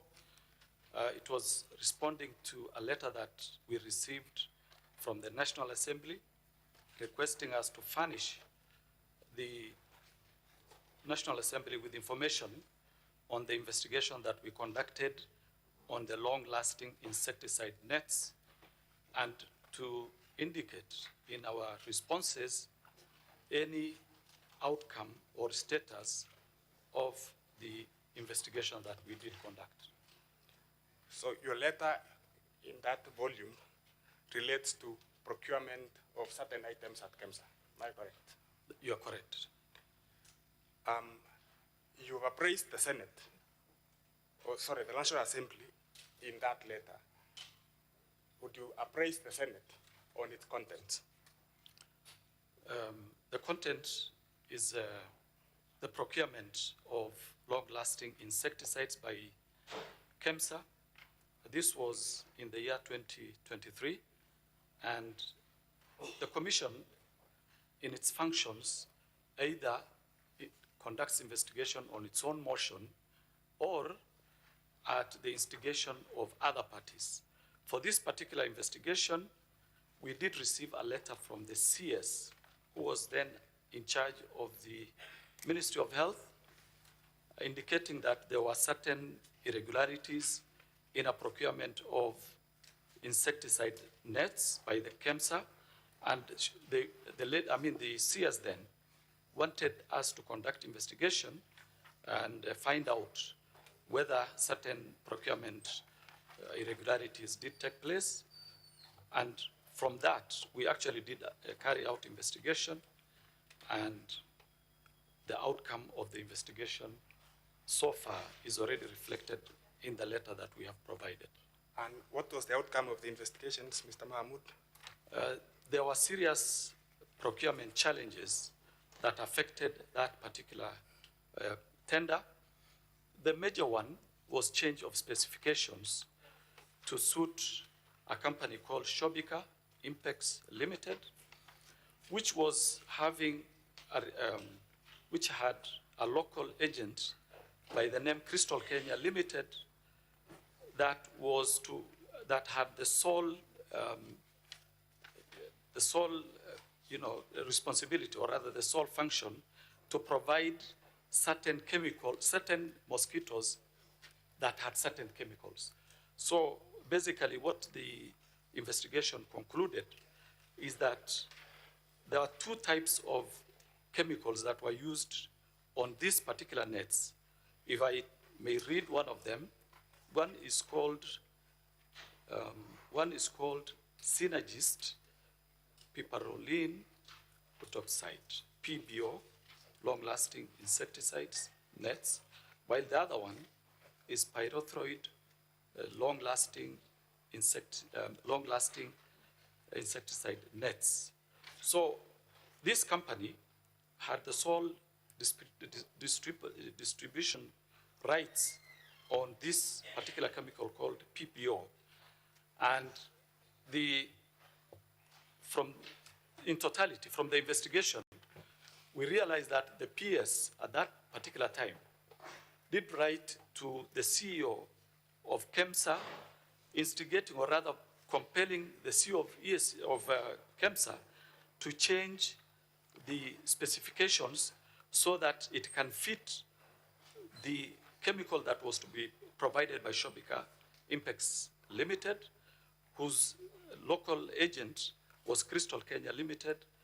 Basically, that was the starting point. The other problem was that there was when the tender was to close on 23rd, the company, this is Shobika Impex Limited, at that particular time wanted to have a bid bond introduced into the documents, into the tender documents. Yet we all know that in procurement, the tender document, the bid bond is supposed to be part of the tender document. They're supposed to be delivered together. But in this circumstance, the bid bond was delivered by hand to the CEO's office on 23rd when the tender was supposed to close. So they had to find a way of extending the period of closure up to 10th of the next month of March, so that that particular bid bond, which had issues, can now be factored in, or rather regularized, and so that this company called Shobika could benefit out of that particular extension. Of course, there are many other issues. Like, we also realized that at the end of when the tender was discontinued, for example, there is a company called Tianjin Yorkol International Trading Company that was among the bidders that initially bidded for this particular tender. They were disqualified on a fact that they were not authorized by a manufacturer. This company had provided sufficient evidence and proof that they're actually manufacturers. So a company that is a manufacturer was disqualified on the ground that they did not provide authorization from a manufacturer, yet they are actually manufacturers. So those are some of the challenges that the tender had. And at the end of it all, what became of this tender? At the end of what happened is, after the technical committee of the KEMSA did recommend Shobika to be awarded the tender, because this tender was actually was being financed by Global Fund. So the agreement was, after the tender evaluation committee's report is done, that report is to be handed over to Global Fund, the financiers. So when that report was surrendered or handed over to the Global Fund realized... You said the evaluation committee of KEMSA yes, made a recommendation that Shobika be awarded. That was the finding. That was the finding of KEMSA. That was the recommendation by the technical committee. What happened next? What happened is Global Fund decided to terminate the tender and asked an internal firm, or rather an internal organization called Wombo.org, which is the procuring arm of Global Fund, to do the procurement. And eventually, one of the companies that were actually disqualified because they were not authorized by a manufacturer ended up winning that tender, together with another firm called A to Z Textile Mills Limited. So those were the eventual winners, but that was after the termination of the recommendation by the technical committee of KEMSA. So, just to clarify to the Senate, a company which had been disqualified by KEMSA ended up being the supplier. That is correct. Following the process which was undertaken by Global Bank. That is correct. Okay. What became of the bid bond? Well, when we were investigating this, when the investigation was ongoing, we collected all the bid bonds of the firms that actually bidded, so that not only the bid bonds, but all the documents that related to the tender, so that we could evaluate and record statements. Now, the one that had issues was this one for Shobika.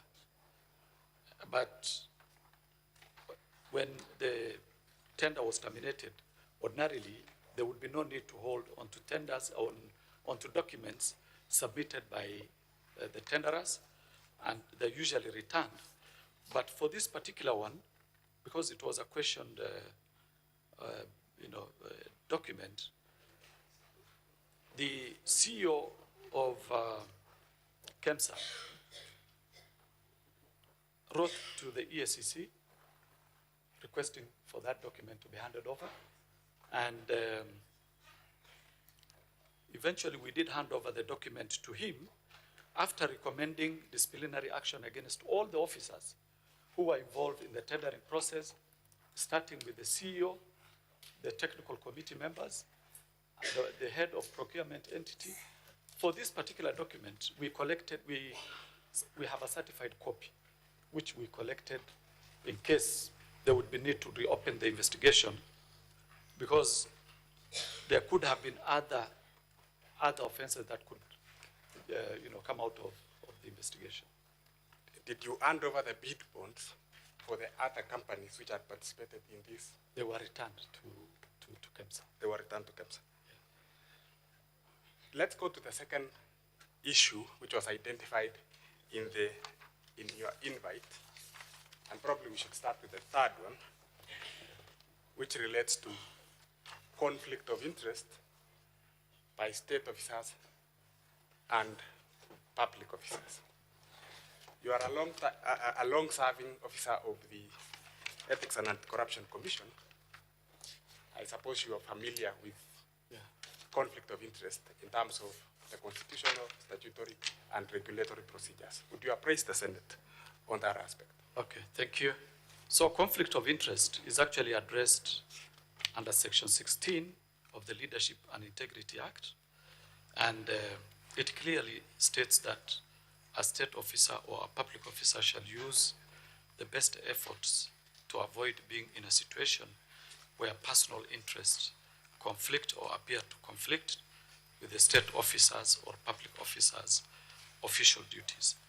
Now, when we talk of personal interest, we look at Section 6, which explains or rather indicates that personal interest includes interest of spouse, child, business associates, agents, or any other matter in which the state officer or public officer has a direct or indirect pecuniary interest.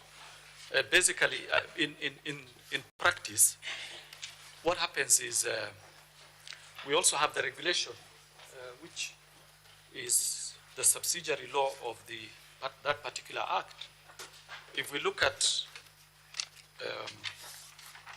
the conflict of interest, that particular part 3 of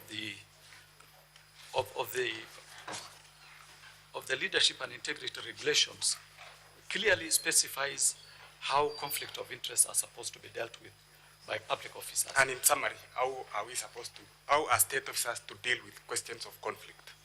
All public institutions are actually required to maintain a conflict of interest registers, which can be inspected by individuals upon application.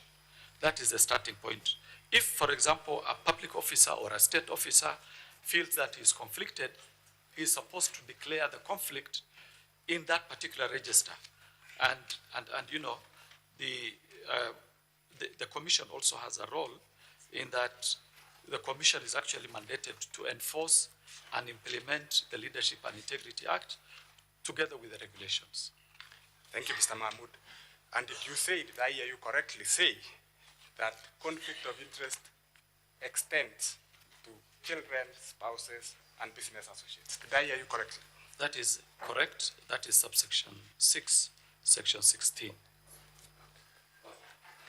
Let's go to the third issue in view of time, which is in relation to gifts. Okay, gifts. If you look at section 14 of the Leadership and Integrity Act, together with section 5 of the regulations of the same act, it is clearly indicated that gifts received by a public officer is a donation to the state. That is what Regulation 5 indicates. If you go down there, you will also see that a state officer or public officer who receives a gift whose value exceeds 20,000 Kenya shillings shall, within 48 hours of reporting to the office, surrender it to the public entity in which the officer is employed. It also goes further in subsection 4 to indicate that a state officer or a public officer who receives a gift in terms of this regulation shall, irrespective of the monetary value of the gift, declare the gift received to public entity which the public officer represents. Finally, all gifts are supposed to be declared, regardless of its monetary value. Yeah, maybe, yes, that is correct. But what I maybe should have mentioned is that public officers and state officers are barred to receive any monetary gift. So here we are dealing with gifts that are not non-monetary. For monetary, they are barred, or rather we are barred from receiving any monetary gift. But yeah, so. And in the same manner, with respect to conflict of interest, we have a register of conflict of interest. Do we have a register of gifts? Yes, we have a register of benefits in each and every public agency where officers who receive gifts are supposed to declare immediately, and we have indicated in 48 hours. And what I would also wish to mention is that what is the role of the Commission in relation to gifts? Okay. Yeah, now if you look at subsection 9 of the regulations, you will see that a public entity shall, at the close of every financial year, furnish the Commission with a report specifying and, all the gifts, any gift the entity intends to dispose of, all that. And then subsection 3, of course, talks about report. The report under paragraph 1 shall be submitted to the Commission within 30 days after the close of the financial year. So just so that we can close on that, every financial year, the Commission is supposed to receive the registers of gifts from all state entities. That is correct. For your record. Yeah. Have you received the register of gifts from the Office of the Deputy President? Not to my knowledge. Not to your knowledge. That will be all, Mr. Speaker. Counsel for the Deputy President, you may now proceed to cross-examine the witness. Thank you very kindly, Mr. Speaker, sir. I'll be very brief with you. You did receive the summons this morning, yes? I received the summons yesterday afternoon. And you had come and testify in respect to what aspect in the motion of impeachment? There were 3 items which I listed. Kindly grab your notice of impeachment, the motion. The motion? Yeah, the motion of impeachment at volume 1 of the National Assembly. And as you do so, kindly again repeat or state the thematic areas you are supposed to testify in respect to. So let me start off by looking at the summons which I received yesterday.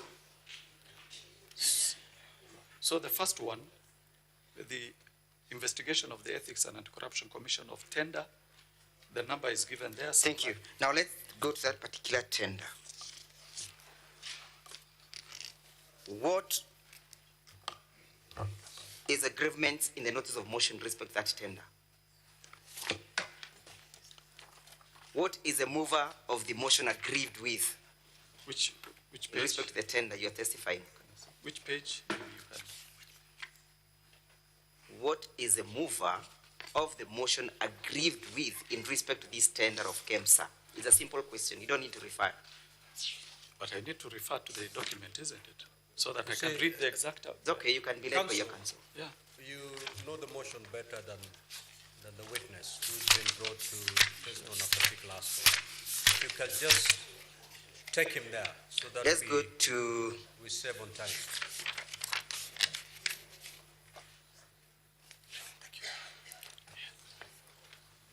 Just tell me the page, I'll be able to... You page 24? Page 24. Yes. Page 24.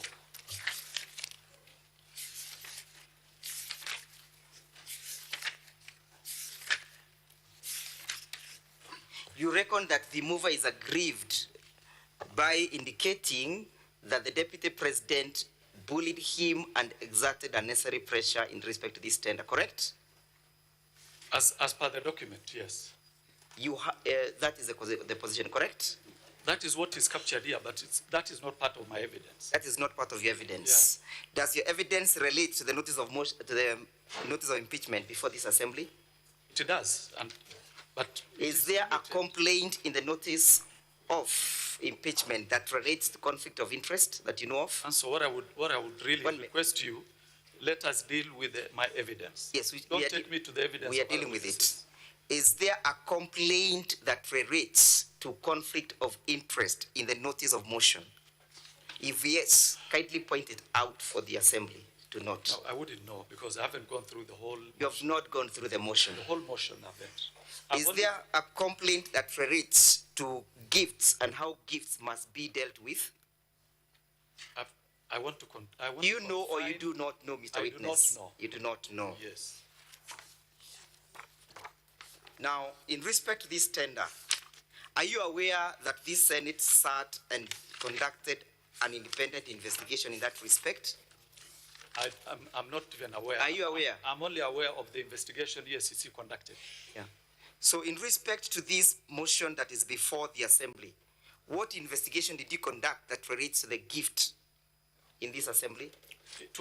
I was requested to talk about... We are talking about the notice of impeachment before the assembly, Mr. Witness. I'm referring to the summons that I was given by this house. And your summons must relate to the proceedings, correct? I'm not the originator of the summons. How would I know how it relates? I will confine myself to the summons. And there are 3 issues I was to address. One of them is gifts. How many companies bidded in that particular process? I think there were about 17. There were about 17. Yes. Did all the bids pass? Pass in terms of award? Yes. Finally, the award was given to 2 companies. Yes. Which companies were they? Let me get the names.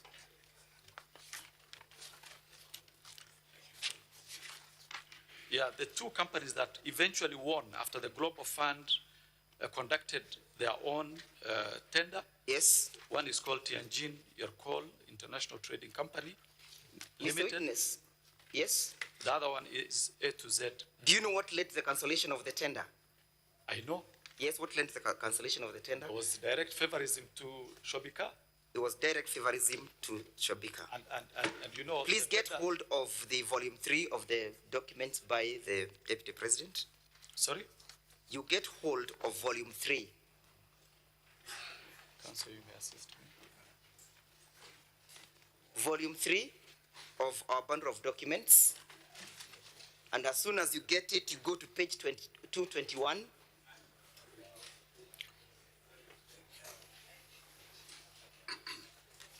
Volume 3, page 221, Mr. Witness. Just a minute. And as soon as you grab it, you go to paragraph 100. Which page? Page 221. 221. Paragraph 100. Volume 3. 221, just 1 minute.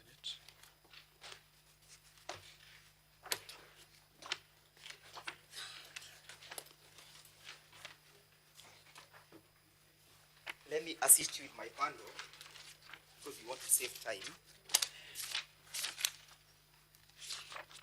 page 221.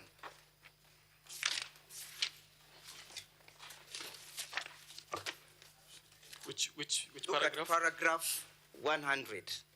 Paragraph 100. Yes, I'm there. Yes, paragraph 100. I'm there. Yes, can you read what the report indicates? In its report, dated 25th April 2023, Global Fund noted that KEMSA had failed to apply the evaluation criteria consistently to all bidders and that none of the bidders met the minimum requirements. So what is indicated that none of the bidders met the minimum requirement, yes. Let's go to page 221, 222. Now, 22. At paragraph 106. 222. And again, read it loudly. Notwithstanding KEMSA's reservations, in a letter dated 4th May 2023, the Acting Director of Procurement recommended termination of the process. The CEO approved, and on 5th May 2023, the termination was communicated. What was terminated? The process. The process of bidding, correct? Yes. Why was it terminated? Now, paragraph 100, Mr. Witness, no, paragraph Counsel, 100. Counsel, look. You know, I am cross-examining you. I will only deal with my evidence. I will not deal with evidence of other institutions. The Senate is an independent institution. The ESCC that we know conducted its own investigation. Please ask me questions related to the investigation. Now, after making your statement, please read the reason why the termination was actuated at paragraph 100. If you want me just to read for the sake of it, but I'm not owning this evidence. I'm only owning the evidence by ESCC. I didn't ask you to own it. Yeah. Witness, the counsel is asking you to read a certain paragraph. Okay. Just read it. Guided. Yes? Which paragraph? I have asked you to read paragraph 106, correct? Yes. About the terminations, correct? Yes. And I've asked you to state for the assembly the reasons why the terminations is being recommended, correct? Yes. And I've told you that that answer, you'll find it at page 221, paragraph 100, correct? Correct. And that the bidding was terminated because the bids failed to meet the minimal requirements, correct? Correct. And therefore, the cancellation was not as a result of your alleged favorism, correct? That is not my evidence. My evidence is yes, I know. It was clear favorism. Clear favorism. Yeah. Look at paragraph 226. Sorry, page 226. 226. I'm there. Yes. Look at paragraph 136. I'm there. Yeah. Read paragraph 136. In late April 2023, he learned from the Global Fund. Where is this learning from Global Funds? Oh, you just took me there straight. Yeah, look at paragraph 225 so that you can get to know who is learning. 235 or 225? Yeah, 225. 225. That is the evidence by one Dr. Andrew Mulwa, acting CEO KEMSA, correct? Now, 225. 125, if you... 225. Up here. Which paragraph? Up here. Yeah, submissions by Dr. Andrew Mulwa, yes. CEO. So what is he saying now at paragraph 136? 136. In April 2023, he learned from Global Fund pre-award review report that the long-lasting insecticide nets tender was to be cancelled on account of inconsistencies in the bid evaluation. Yes? Yes. So why was it cancelled? The issue would be who caused the bid. No, it's not who caused. We are looking at the report. What does it indicate at that paragraph, the issues of the cancellation? Paragraph 136? Yes. On account of inconsistencies. It speaks to the fact that the bid or the tender was cancelled, correct? It does, yes. And it speaks to the reason that it was cancelled on the basis or on the reason of inconsistency, correct? Correct. And therefore your testimony that was a result of favorism does not sit well with the evidence contained at paragraph 136 of the bundle, correct? This, my evidence... No, I just want you to limit yourself to that paragraph vis-a-vis what you stated. That the reason for the cancellation was the inconsistency, Mr. Witness, yes?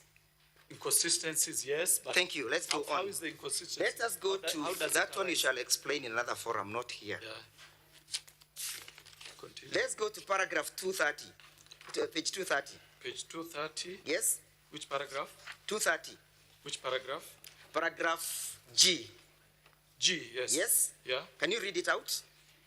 At the evaluation stage, the audit team established that only 2 bidders passed the preliminary evaluation and proceeded to the technical evaluation, that is bidder number 3, Tianjin Young Coal International. Which two companies passed?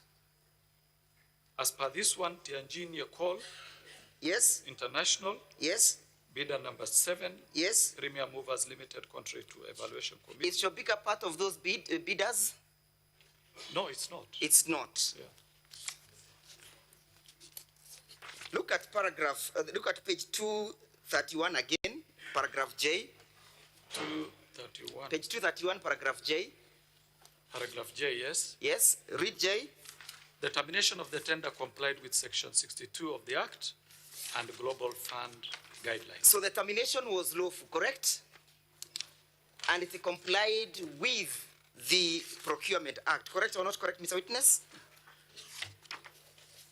Correct. Correct. Let us look at page 246. 246. Yes, page 246, paragraph 213. 246. Paragraph 213. 213, yes. Yes, what is the report indicating? Following the cancellation of the tender at KEMSA, TNT placed an order of 10.2 million nets on wambok.org website, and procurement was subsequently done in line with the technical specifications provided by the Ministry of Health. So the nets were eventually procured, correct or not correct? They were eventually procured. And it took the interventions of global funds to procure them, correct? Correct. And that you look at paragraph 215, yes? Yes, I'm there. Read it out. Further, prior to the cancellation of the tender, differences arose between Global Fund team and the immediate former PS, State Department of Public Health and Professional Standards with regard to the operations and ongoing at the DNPM Ministry of Health. It was noted that these differences... It was noted that these differences may have played a role in the final decision by global funds to terminate the tender processes, correct? Correct. Did that have anything to do with the Deputy President? According to the statement you've just read? It has nothing to do with the Deputy President. Let us now finally answer your issues at page 271. 271. Page. Yes, and read loudly paragraph 24 and 25. 271. Paragraph 24 and 25. The committee, that is 24, the committee observed that following the termination of the tender, while there was no apparent loss of public funds. Just read it loudly. The committee observed that following the termination of the tender, while there was no apparent loss of public funds, there was no apparent loss of? Lost USD 455,589.4, approximately 70 million in procurement fees. The report from the Senate indicates there was no loss of public funds, correct? Let me read this paragraph again so that we are yes, together. Proceed. The committee observed that following the termination of the tender, while there was no apparent loss of public funds, just put a full stop there. Pause. What has the committee observed? You don't want me to finish the sentence? Yes, I'll lead you to that other part. Okay. What has the committee observed? No public funds lost. No public funds lost. In your investigations, separate investigations that you conducted, did you arrive at the same conclusion? Did you or did you not? There was no public funds lost. There was no public funds lost. Terminated. Thank you. Yeah. So let us look at paragraph 25. 25, yes. Yes, read it out. The committee observed that the cancellation of the tender appeared to have been influenced by Global Fund's apparent effort to exert significant control over the procurement process from the beginning to the end. Thank you. What occasioned the cancellation?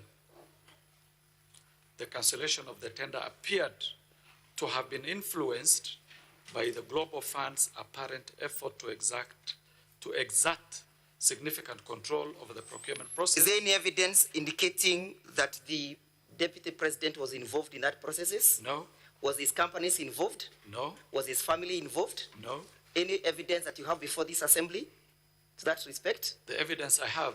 No. Any evidence that any of them were involved? On this report? Or my evidence? This report. On this report, no, but my evidence is. Let us go to the next paragraph, yeah?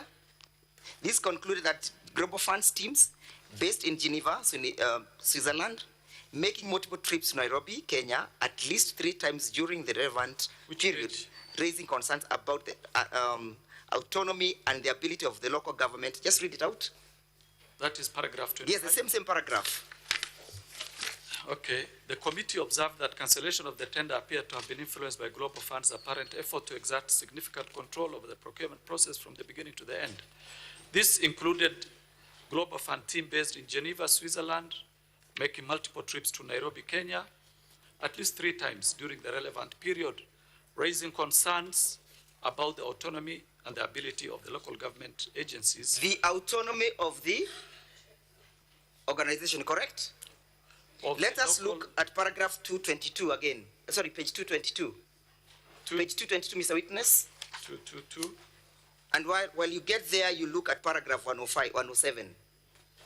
Page 222. Paragraph? 107. Would you kindly read it out? 107. It is further her testimony that, I don't know whose testimony this is. Yeah, that is a testimony of the submissions of Terry Ramathani, immediate CEO. Okay. Yes, you find that at page 219.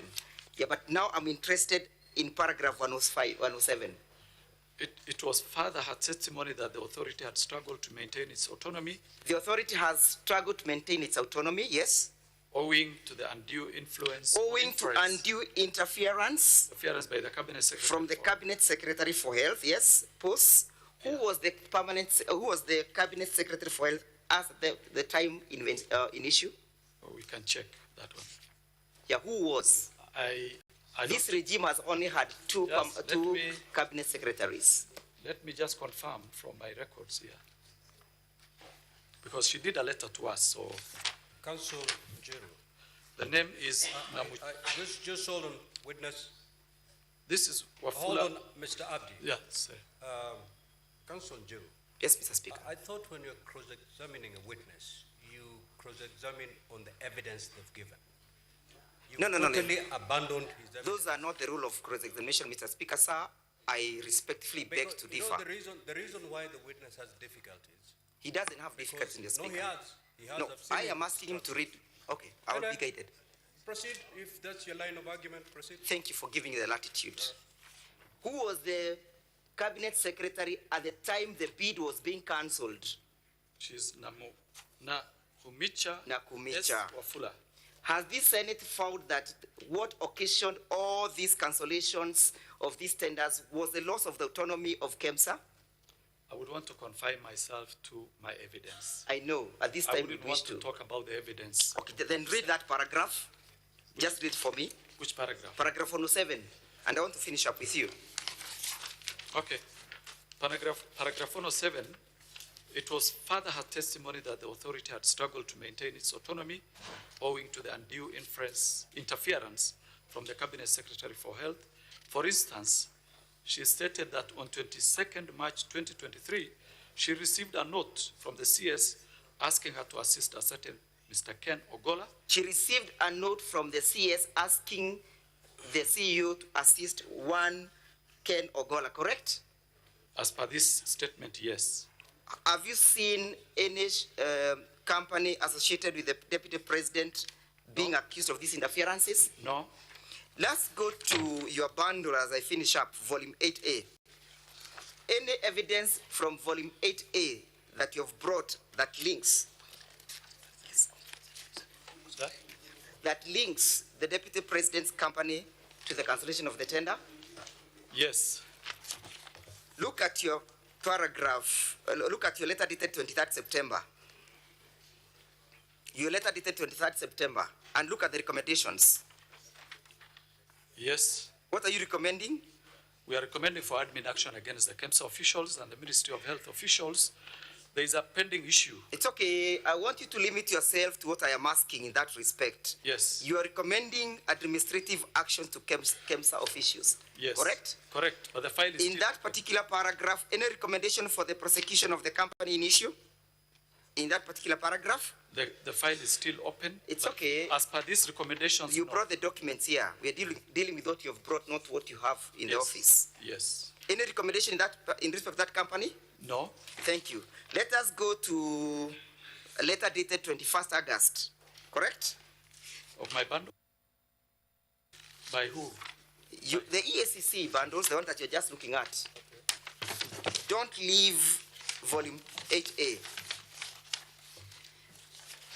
You can see the letter dated 21st August, correct? Just a minute, I get the letter. 21st August, yes. Can you see the recommendation at page 7? Yes. What are you recommending? We are recommending for the investigation established that the Chief Executive Officer at KEMSA, Terry Ramadhani, failed to ensure compliance with the procurement processes and the law, contrary to Section 44 of the PPDA Act. That Ramadhani was in breach of the law, correct? Correct. A person who is in breach of the law, what happens to him or her?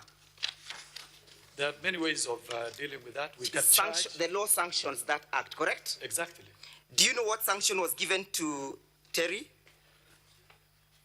I wouldn't know, but Do you know that she is now currently the ambassador to New Delhi? That was not our expectation. We I know. Administrative action taken against the lady. So, did any person, either the Chief Executive Officer, report to you that he has received any intimidation, harassment, bullying from the office of the Deputy President? No. Yeah? No. Did you receive any complaint? Not to EACC. Did you receive any complaint? No. Thank you. Now, Mr. Witness, finally, where do you place your evidence in these proceedings? In these proceedings, I place my evidence on the conflict of interest bit. Conflict of interest. Which I said, personal interest. It's okay that you say, and I understand the law. Allow me to finish, please. So show me in the notice of motion, I put it to you, that in the notice of motion, there is no charge as against the Deputy President for conflict of interest. Does that surprise you, that there is no such a charge? It doesn't. Thank you. No further questions. Counsel for the National Assembly, you may re-examine the witness. Now, Mr. Witness, only one more question.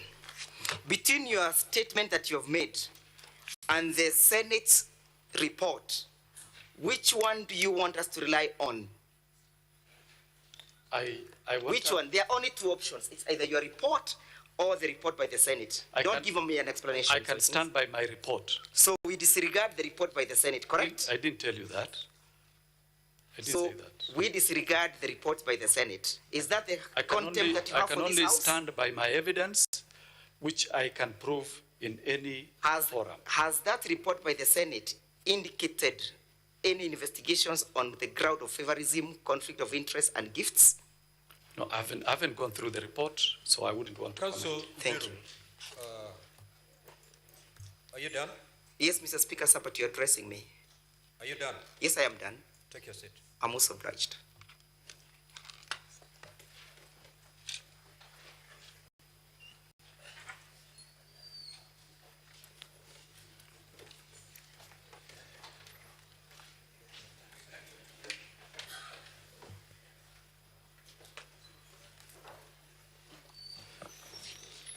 Mr. Speaker, I believe I had around 4 minutes, 5 minutes. Go to counsel.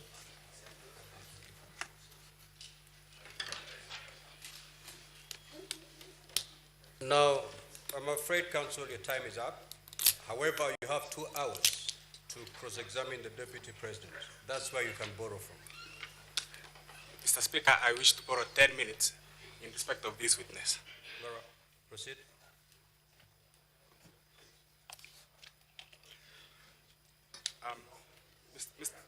Mr. Mahmoud, do you still have the bundle of volume 3? Yes. Do you still have volume 3 from the, it's a bigger volume than that. Yeah? It's a bigger volume. Oh.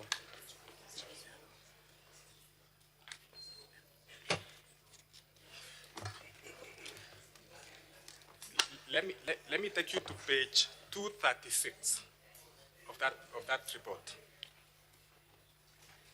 Of that bundle, sorry.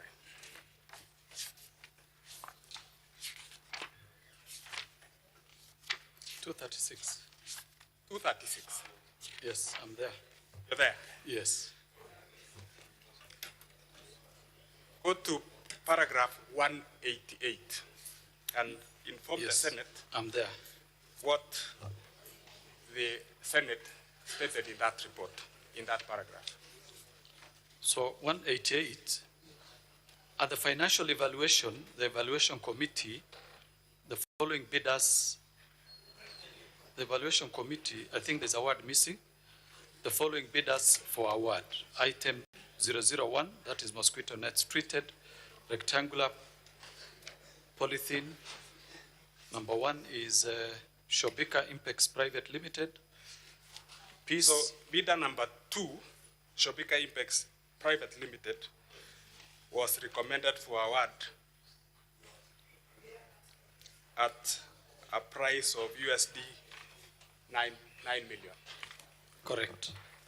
So there was indeed a recommendation by the evaluation committee for an award to Shobika Impex. Correct. And it is contained in the report of the Senate. Correct. Confirm also that what you've been taken through by my learned friend are the various testimonies of the witnesses who appeared before the Senate. And those testimonies ran from page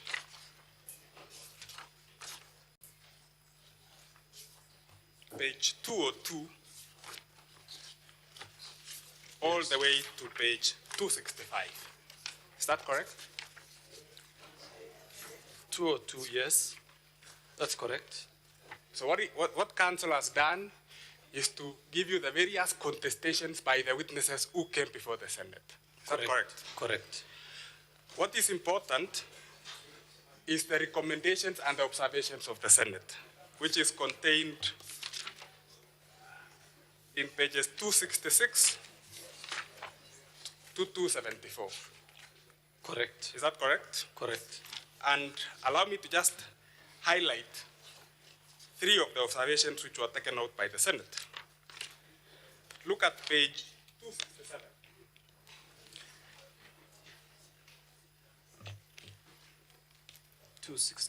Page 267, under the rubric. Yes. Which in paragraph? regards to the tender specifications. Which paragraph? Page 267, title B. Title B, in regard to the tender specifications. The Senate picked out the tender specifications as an issue, which emerged, correct? Correct. Go to page 268. I'm there. They also picked out the issue of extension of the tender. Yes. And in particular, read to the Senate, paragraph 16(1).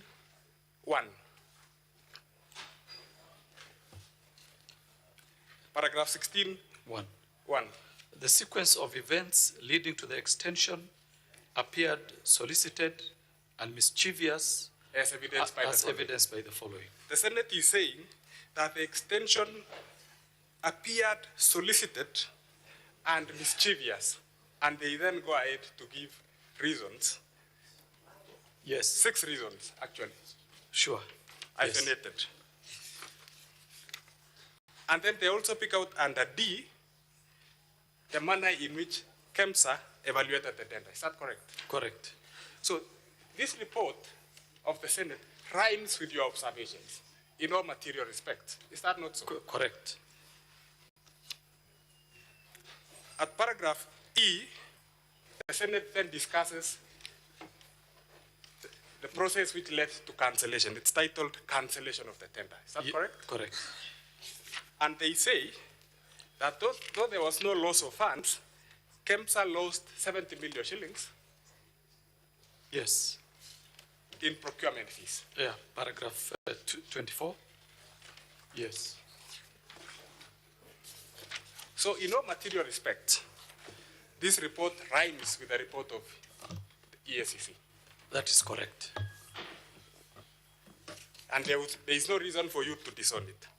You've also been told that conflict of interest is not an issue which has been raised by the mover of the motion. Correct. To the best of your knowledge, does the Ethics and Anti-Corruption Act, Anti-Corruption and Economic Crimes Act, have a clause on conflict of interest and makes it an offense? Yeah, it does. The Leadership and Integrity Act also does. Yeah. I will identify to the Senate during my submissions the relevant section which is contained in the motion. Thank you, Mr. Mahmoud. And we wish to close with this witness, Mr. Speaker, sir. Thank you. We will now move to allow honorable senators to ask questions or seek clarifications. Starting with the senator for Nairobi City County. Senator Eddie.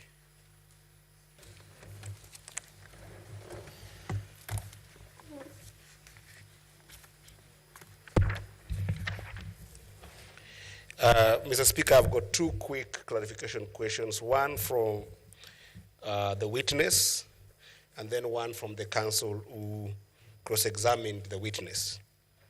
Mr. Abdi, you have indicated to this Senate that eventually of all the 17 companies that did bid for this tender, all of them eventually got all their bid bonds and documents back. However, the witness that appeared before us, called Mr. Mulwa, indicated that on the 11th of July 2023, he received a phone call from the Deputy President to be able to come and collect the bid bond for Shobika, specifically from EACC. I want to know, when did the other 16 companies get their bid bonds from EACC?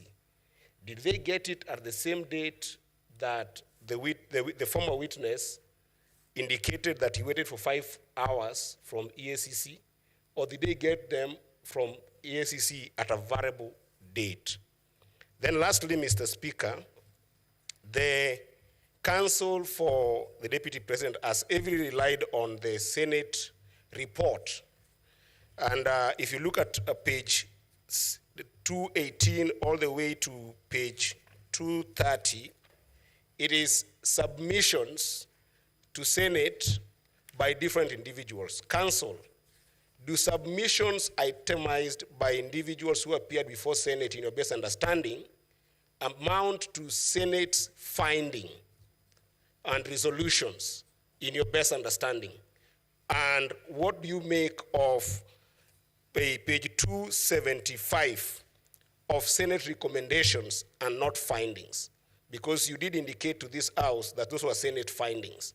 Are they findings or are they submissions of individuals to the Senate of Kenya? Thank you, Mr. Speaker. Senator Mungatana.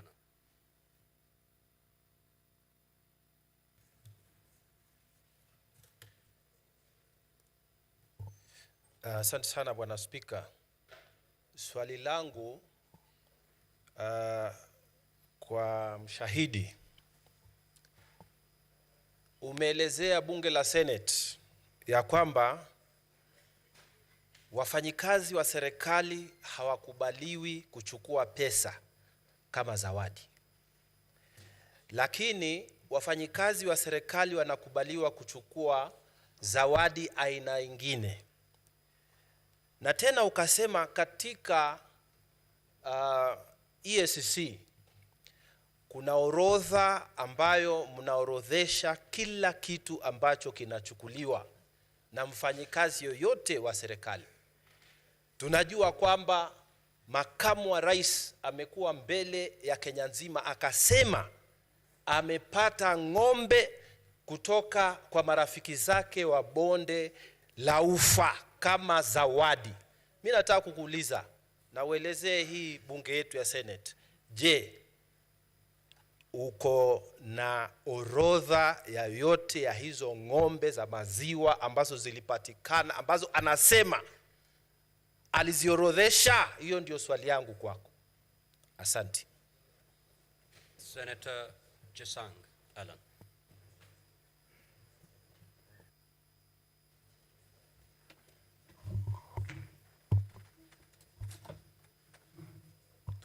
Thank you, Mr. Speaker. Mr. Speaker, I have two questions that I would like to ask the Council of His Excellency, the Deputy President, to tell the House why was it the Deputy President calling the CEO of KEMSA asking for a release of the bid bond and not the CEO of Crystal Company, yet he's not an employee or a director of the said company. Number two, Mr. Speaker,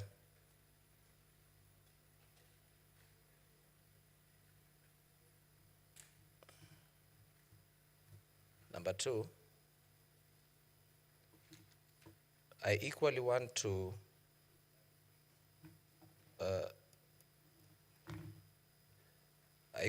ask the Council of the Deputy President to enlighten me and prove to this House that on how the call by the Deputy President to the CEO of KEMSA pertaining a bid bond that was in process of a contract, not a conflict of interest. And lastly, Mr. Speaker, I'd also like to ask the Council if the Deputy President knows that he's not a regional leader, but a national leader. Thank you, Mr. Speaker. Senator Fatuma Dulo.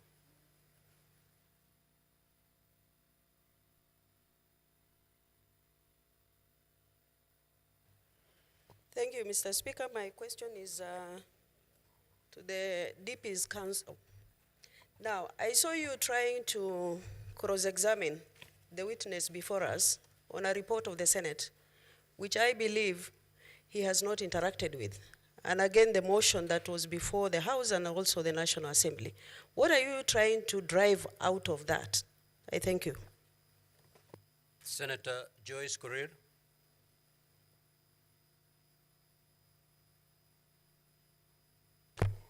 Yeah, thank you very much, Honorable Speaker.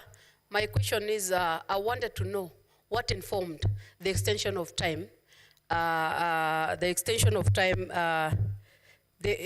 change of dates from the extension of time from during the procurement process. Thank you. Senator Karungo.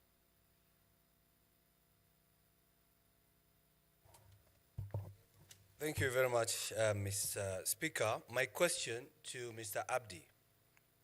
You receive a letter from the Health Ministry on 11th May 2023. Then in your wisdom, you replied 16 months later, when the CS has even left the office. My question, and that is 5 months after the Senate looks into the issue and comes with a report. Are you part of the conspiracy? Don't answer me, answer your children. Senator Sigei.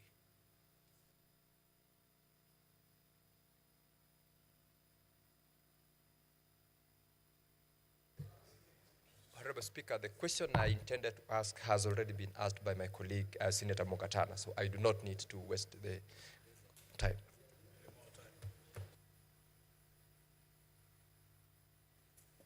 Senator Kibwana.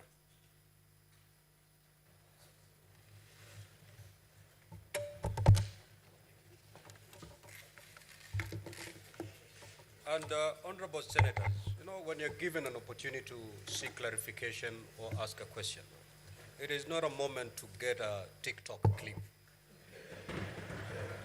Please, this is a very serious matter. Proceed. Let us not embarrass this House. Proceed, Senator Hamida. Thank you, Mr. Speaker. Mr. Speaker, to Mr. Abdi, I just wanted a clarification whether EACC, when EACC conducts their investigation, are they guided by other investigations? Because through the cross-examination, I think it was vis-a-vis the parliament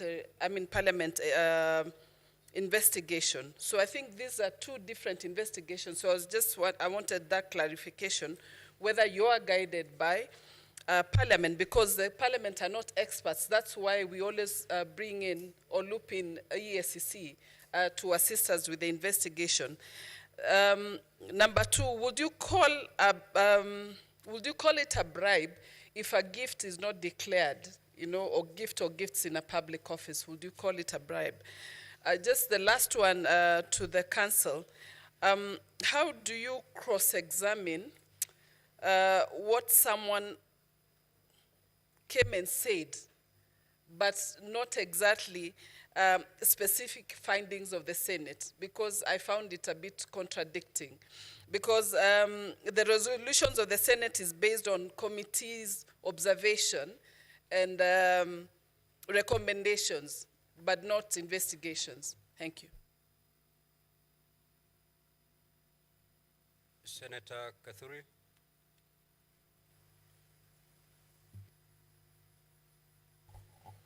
Thank you, Honorable Speaker. Honorable Speaker, mine is not to the council or to the witness, but to the remarks which has been given out here by Senator Karungo Dhangwa. Mr. Speaker, I don't know whether you heard what he said, and I do not associate myself as a senator, honorable senator, with those remarks to a witness appearing before the Senate, that please don't answer me, answer your children. Mr. Speaker, that should be expunged from the records of the Senate and from the answer, Honorable Speaker. Order, honorable senators. Senator Karungo, that is unparliamentary and totally out of order. Proceed to retract that statement, failure to which the chair will rule.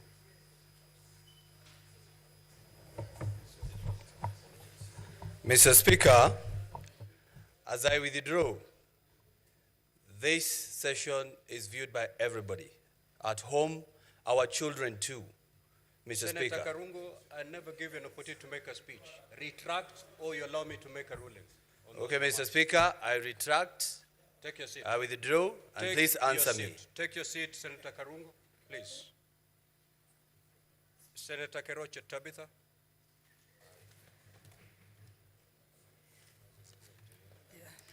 Thank you. Thank you, Mr. Speaker, sir, for giving me this opportunity. And as a mother, I think I've also felt I'm hurt with Senator Karungo. But because it has been ruled, thank you. We should never, ever. I know we had a meeting, closed our meeting before we started this. And we all agreed we are going to behave. Thank you, thank you, thank you. Proceed to seek clarification. Mine is to the Abdi. My question is to the Abdi on whatever you are trying to do on the procurement irregularities. But my question is, are you doing to the others, because there are a lot of complaints on the procurement departments in all the ministries. So I hope this continues to everywhere. Thank you. Senator Richard Onyonka.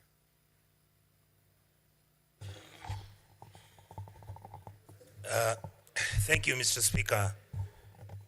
I wanted to ask Mr. Abdi this question. In your observation, maybe in just a paragraph, what do you interpret happened about this tender from its inception, in terms of the procurement, in terms of the management of the exercise and the conclusion, as an officer whose responsibility is actually to investigate if there was any breakage of the law, and if necessary, make recommendations to the DPP. What conclusion did you reach when you were analyzing this matter? Thank you, Mr. Speaker. Senator Karen Nyamu.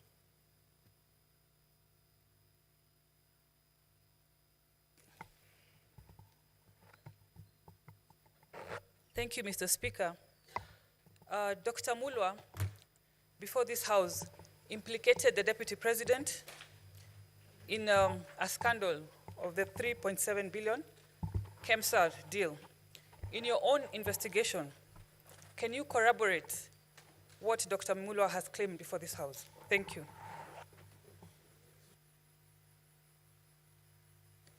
Senator Tom Ojenda. Thank you, Speaker. Speaker, my question is different. I want to ask the previous, the advocate who spoke or presented the Kenya Kwanza agreement, my learned friend, to clarify a few issues. Mr. Yes, Council, can you clarify from the agreement, the Kenya Kwanza agreement, whether there are any shares for the following counties? Please note this. This is important. Kisumu County, Siaya County, Migori County, Homa Bay County, Kitui County, Mombasa County, Vihiga County, Mandera County, Marsabit County, Trans Nzoia, West Pokot, Lamu, and Nairobi County. I just want to know whether, and this is important because the legal crinkum crankum, the twists and turns in this is that you will then interpret, Council, whether the agreement violates Article 210(2)(b) of the Constitution, inclusivity, diversity, discrimination, and the obligation of the President under Article 131. Lastly, Council, please just tell us whether, in your view, the relationship between the Deputy President and the President, because you played the two clips under Kenya Kwanza, has broken down irretrievably. That will help us. Thank you. Senator Essie Okenyure. Thank you, Mr. Speaker. I would wish to seek more information from Mr. Abdi on was it in order for the bid bond document to be released while there was an ongoing investigation? And secondly, did EACC clear Madam Terry Ramadhan as the ambassador? Thank you. Senator Enoch Wambua. Thank you, Mr. Speaker. Mr. Speaker, a few things to clarify from EACC. One, did you find it necessary to record a statement from Crystal and Shobika in that probe? Because they had been mentioned. Were they entities of interest in the investigation? Secondly, has Shobika ever done any business with KEMSA or with Global Fund before the case on record? In your own investigations, did you find that? In your letter, I see you have recommended administrative action against the CEO, the acting director of procurement, and 2 procurement officers. I see no recommendation of any action, not necessarily by KEMSA, against Crystal or against Shobika. And I think that's in line with your own recommendation that in this case on record, there was no public funds lost, and eventually the bid was returned. So in your own investigation, what is at issue here? I thank you. Senator Mofaya. I don't know whether it's Honorable Speaker, I want to know from the the witness from the EACC. I've listened to his evidence, and I would want to know, on behalf of the whole House, whether the contract for mosquito nets, which was drawn out of interference, because I have captured those confessions from him. So my question is, Honorable Speaker, can he connect the company associated with the DP with the withdrawal of that contract? Number two, Honorable Speaker, I have also listened to Mr. Morwa, Dr. Morwa. One would want to know, is it normal for ordinary CEO to come and camp in your office for 5 hours? Senator Muma. Thank you, Honorable Speaker. My question to the witness is that we've been told by Dr. Mulwa that the people of Kenya lost money, they lost time, they lost the number of nets they were going to get, and services to people. Now, does EACC end at just saying you recommend administrative action? Now, who takes responsibility for the loss of all of that the people of Kenya did? And what responsibility is taken in respect of tinkering with the procurement in order to give it to the wrong person for it to be found not to have been correct? Honorable Speaker, one more question to Council. Now that Professor Ojenda has asked, I want to take opportunity to ask Council Macharia, you referred to the Political Parties Act, Schedule 3, as the instrument with which you allege that the shareholding, in your view, that was being spoken about is contained in the coalition government of Kenya Kwanza. Can you give us the exact provisions of Schedule 3 of the Political Parties Act that says that shareholding can be done on development projects in Kenya? Senator Mugo. Senator Mugo. Thank you very much, Mr. Speaker. I have a question for the Excellency Deputy President's Council as to whether the Deputy President, in his own conscience, realized that this shareholding narrative is really going negative, and what did he do about it? Or he just went all the way up to where things are now without he himself realizing that it is going the wrong way? Senator Jonyut. Thank you, Mr. Speaker. Very briefly, just want to ask the witness, Mr. Abdi.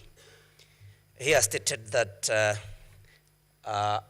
as per their investigation, EACC, that the closing date was moved for this tender, particular tender, was moved from the 23rd of February 2023 to 10th of March in order for the process to favor Shobika, or whose local agent was Christo. Can you clarify, Mr. Abdi, whether this extension of the tender period was due to the late delivery of bid bond, because you said that the tender was also attached to a bid bond that was late? Was the reason the late delivery of the bid bond, or the specifications of the long-lasting net from synergist peronale, something like that, but side to pyrethrin? Exactly what was the reason? Was it late delivery of bid bond or the specification? Number two, Mr. Abdi, you have indicated that the authority did not prefer any charges against the officers of KEMSA and the PS herself. is that the right thing that EACC was supposed to do, or it should have preferred charges against these errant, in quotes, officers? And finally, why were the companies that were finally, eventually given the tender or awarded the tender by Global FAD, why had they initially been disqualified by KEMSA? Thank you, Mr. Speaker. Senator Lelegwe. Thank you, Mr. Speaker, sir. I would like to seek clarifications from the Advocate of the National Assembly in reference to Ground 11, which pertains to gross misconduct bullying. You have alleged that that His Excellency the Deputy President exerted undue pressure on officials of Kenya Medical Supplies Agency in order to secure a tender for supply of mosquito nets to Crystal Limited, a company purportedly associated with him. Now, upon reviewing the documentation provided, I have noted that 17 companies submitted bids for this tender, yet it was ultimately not awarded to any of them. Given these findings, may I inquire from you whether it will be correct to assert that this particular ground lacks sufficient substantiation, considering that no award was made in respect to the tender in question? Thank you, Mr. Speaker. Senator Chimera.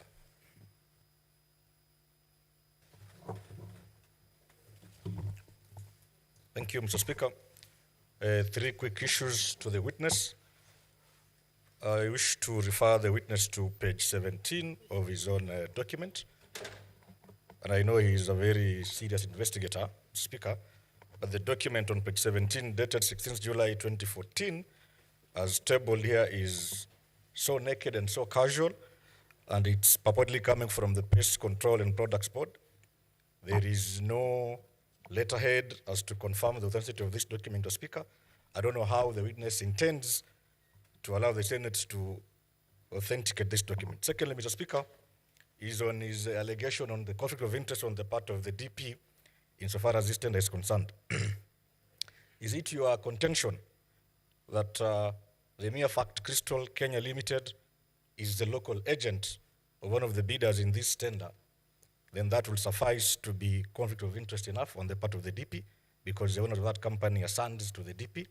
And lastly, Mr. Speaker, the witness has been cross-examined by my learned colleague, counsel for the DP, largely on contents of the Senate Standing Committee on Health report, as opposed to his own documents. Do you want it to go on record that you want to rely on that report as your evidence in chief, or should the Senate rely on your documents as tabled under volume 8A of your own documents? Thank you, Mr. Speaker. Senator Shakil Abdallah. Thank you, Mr. Speaker. My question is to Mr. Abdi. How many more charges against the deputy are before the EACC apart from the KEMSA? Thank you. Senator Aaron Cheriot. Mr. Speaker, just a quick question to Abdi of EACC.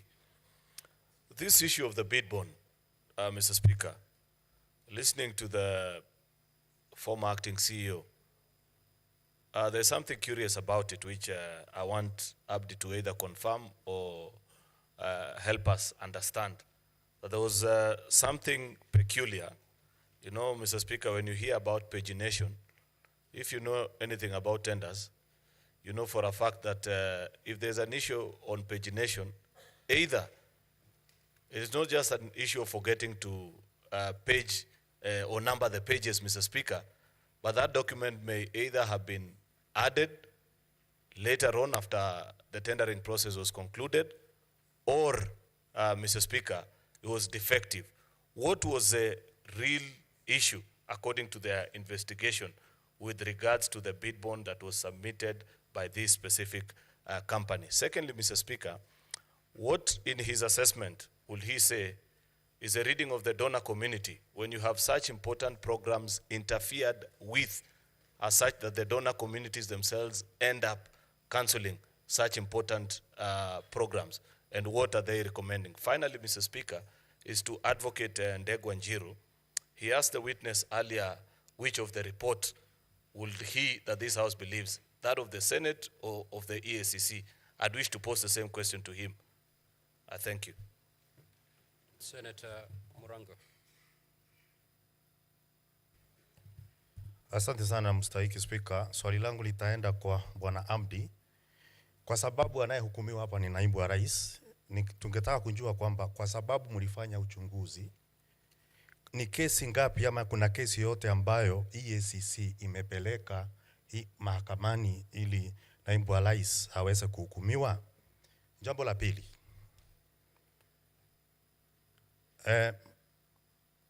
wakati kulikuwa naibu wa rais alikuwa anachunguzwa katika bunge la kitaifa, kuna ushahidi wote ambao wewe uliwasilisha katika bunge la kitaifa?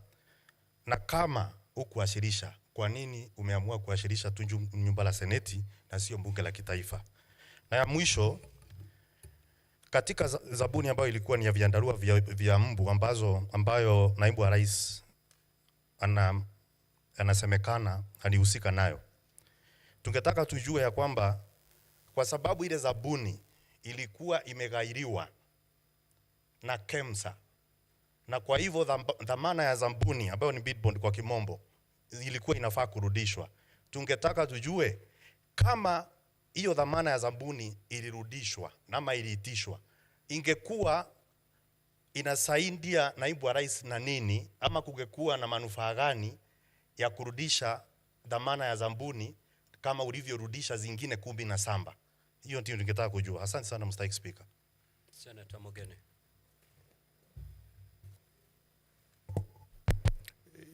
Yes, Bwana Abdi, on this issue of irregular procurement of malaria nets with KEMSA, you know, you have given us documents that basically point to some recommendation for administrative action to be taken against a number of officers. But you know, what is of our concern today is companies associated with the DP. Can you tell us anything that you found irregular around the subject matter that concerns us this afternoon? That is the companies associated with the deputy president, Bwana Acting Deputy CEO. Thank you. Senator Boni. Thank you, Mr. Speaker. Mr. Speaker, we are lucky that the EACC is here with us. And there are serious allegations that have been raised that require investigations. Could the CEO, the deputy, confirm if indeed there are investigations taking place on your own motion on the following issues? One, on the activities of this intricate web of companies by the Deputy President, on the issue of the disinheritance of the orphans and wife of his late brother, His Excellency Nderitu Gachagua. 3, on the alleged insubordination of the President. And finally, if there are investigations on the role that His Excellency the Deputy President played in the infamous Gen Z uprising that occurred in June. Thank you, Mr. Speaker. Senator Chiranke. Thank you, Mr. Speaker. 3 quick questions. Like an eye of a military marksman. 1, I need clarification on Section 14 on cultural gifts. Especially some of us, when in our community, when we respect you, we give you cows. Does it qualify within the meaning of Section 14? Number 2, I've seen administration action against KEMSA officials and ministry officials and KEMSA. Since you recommended administrative action, have you gotten feedback from KEMSA? And number two, did you recommend any action against companies? And finally, are there any active investigations by EACC against the person of Rigathi Gachagua or against the Deputy President of the Republic of Kenya? I thank you, Mr. Speaker. Senator Mutinda Tabitha.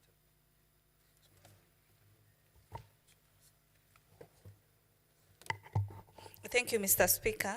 Mine is to the Council for the National Assembly. You have presented before this House two witnesses, Mr. Abdi and the previous one, Dr. Mulwa. Dr. Mulwa before this House stated that there was no loss in regards to this procurement process. Mr. Abdi's report indicates very clearly that there was no loss of public funds. Would you tell this House, between your two witnesses, who is telling the truth, who is not telling us the truth? Secondly, EACC, as far as Crystal Limited is concerned, have you established any evidence that shows that the Deputy President of the Republic of Kenya benefits directly or indirectly from this particular company? And lastly, my colleague asked about the former CEO, Ramadan. You had recommended action to be taken. In your report also, you indicate that she violated Article 10. Does it end there, Mr. Abdi? Because she's now working in a different capacity. What action are you supposed to take, or do you intend to take? Do you do recommendations and not adhere to them? What's the conclusion as far as this kind of reports are concerned from your office? Mr. Speaker, I ask this because Kenyans sometimes say that the Senate does not do oversight. We do not really take action, but we recommend. And this is now the situation that we find ourselves in, that your recommendations that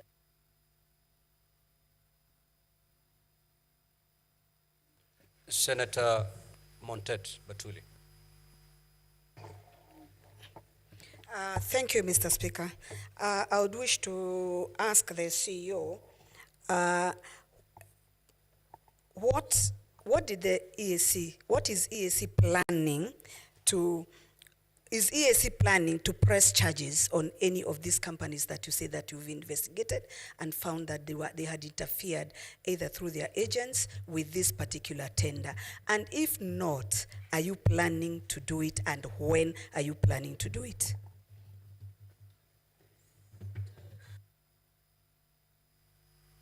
Senator Veronica. Just a quick clarification.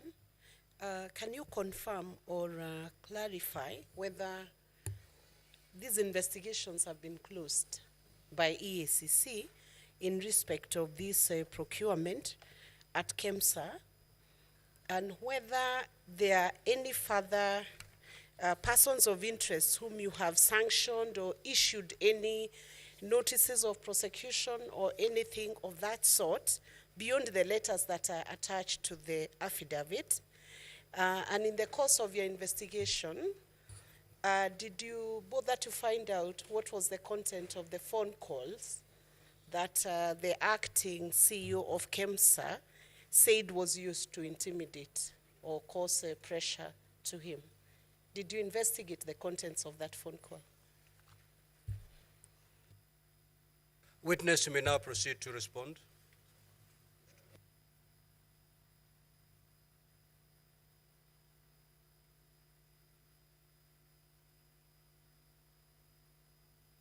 Proceed, witness, to respond. Proceed to respond, witness.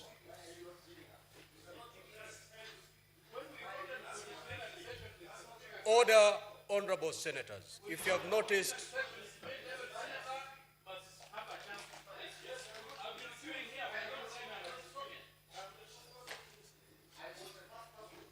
Honorable Seki, Honorable Seki,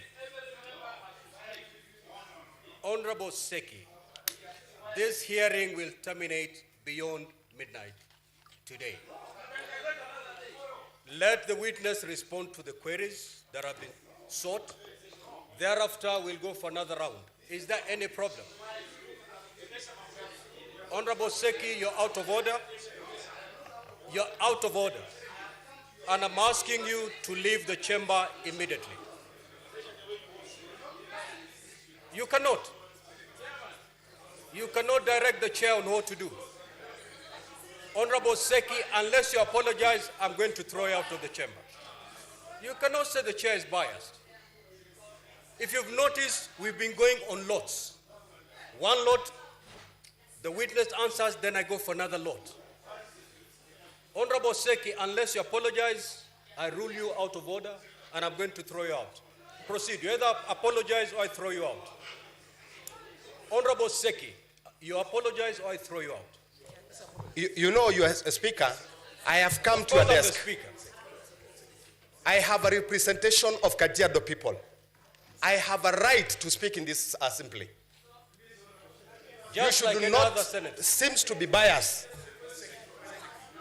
Honorable Seki, you either apologize or I'm going to rule you out of order and I'm going to throw you out.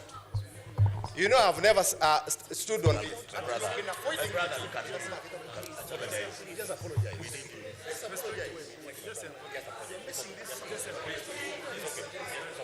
Order, honorable senators, order. Let me just apologize.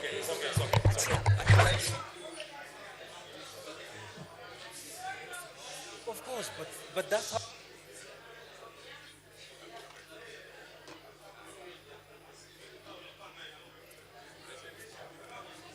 Honorable Seki, I have not heard the apology. Honorable Seki, you either proceed to apologize to the chair or you exit the chamber. Proceed. The floor is yours, Honorable Seki. I apologize. Take your seat. Now, Honorable Seki, Honorable Chute, and Honorable Omtata, you're totally out of order, pursuant to Standing Order 121, and I'm cautioning you. The first caution for the day. Honorable Chute, every senator here is elected to represent their people. If you notice from yesterday, we are going with lots. There is no senator who is more important than the other.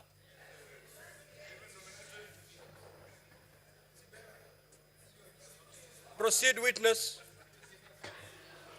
Thank you, Honorable Speaker.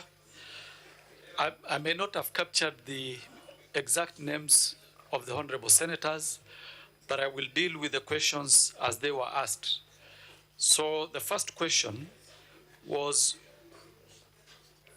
to do with when did the other companies get back their documents and the dates the companies got their documents. I'm not sure of the exact date when these documents were returned, but procedurally, we only focus mainly on the company that we are investigating either for procurement irregularities or certain issues. Like, for example, in this particular case, Shobika was the special company that we were looking at, and that was the reason why that particular one was identified, because the bid document actually had challenges, as I had indicated in my evidence in chief.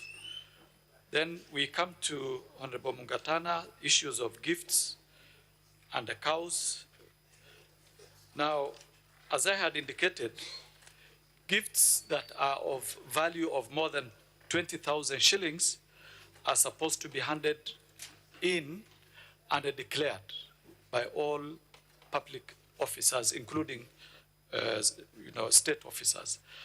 For this specific matter, we have not investigated as to the existence of the material,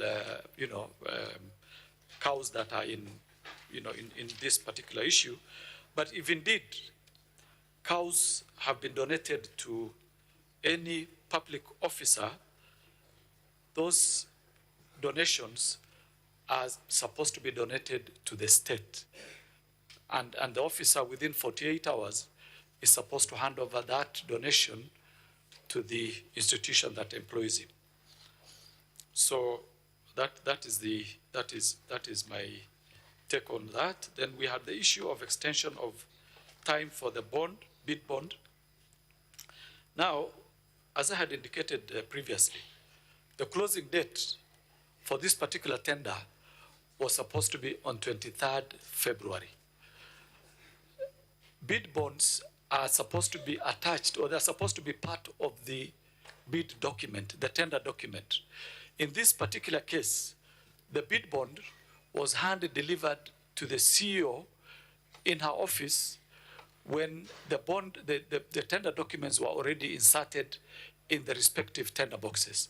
So for that reason, extension had to be found in order to have that document be part of the tender document of that particular company, which is Shobika. So that led to the extension, and that was instigated by the permanent secretary, who did a letter, which is in our documents, directing the CEO of KEMSA to extend the date of closure of the tender from 23rd February to 10th March. Now, that is the issue which made the bid bond, the date of extension to be extended, the date of closure to be extended. Now, let me come to investigations by various bodies created by the Constitution. Now, investigations will either be in terms of course, each institution has its own mandate as far as the Constitution or the legislation or the statute that created it is concerned. Now, when it comes to criminal investigation, and specifically issues to do with leadership and integrity, issues to do with corruption, that responsibility lies with the Ethics and Anti-Corruption Commission. Now, other institutions, other constitutional bodies can do their own investigation, but they will if, for example, they are recommending for criminal charges, those recommendations have to be made to the respective institution that is mandated to charge people or to investigate criminal cases, like the DCI or the ESCC. So it depends on the mandate of the institution and what is the focus of that particular investigation. But for example, if it is the PPDA, the Public Procurement and Disposal Authority,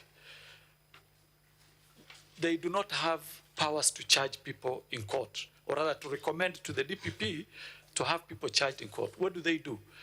They have to do a recommendation to either the DCI or to the ESCC to investigate the criminality of that particular issue.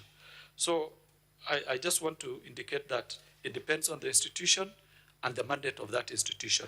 But when it comes to criminal investigations, there are specific institutions that are mandated to conduct criminal investigations.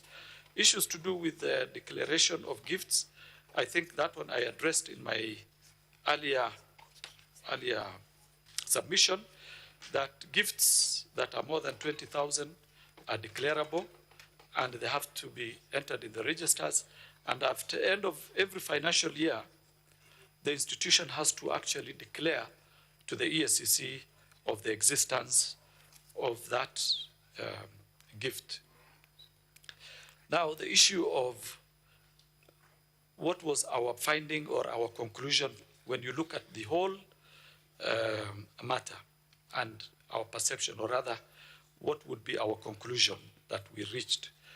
Now, when you look at this particular tender, first, it is an international tender that was floated as an open tender to international companies. Companies bidded, but there is a specific company that has a local agent here, which is Shobika, that did not conform to certain procurement requirements as per the tender document. Because when tenders are floated, that tender has got specific instructions or directions to the people who are bidding. If, for example, you are supposed to do, if you are supposed to do pagination, it has to be indicated there.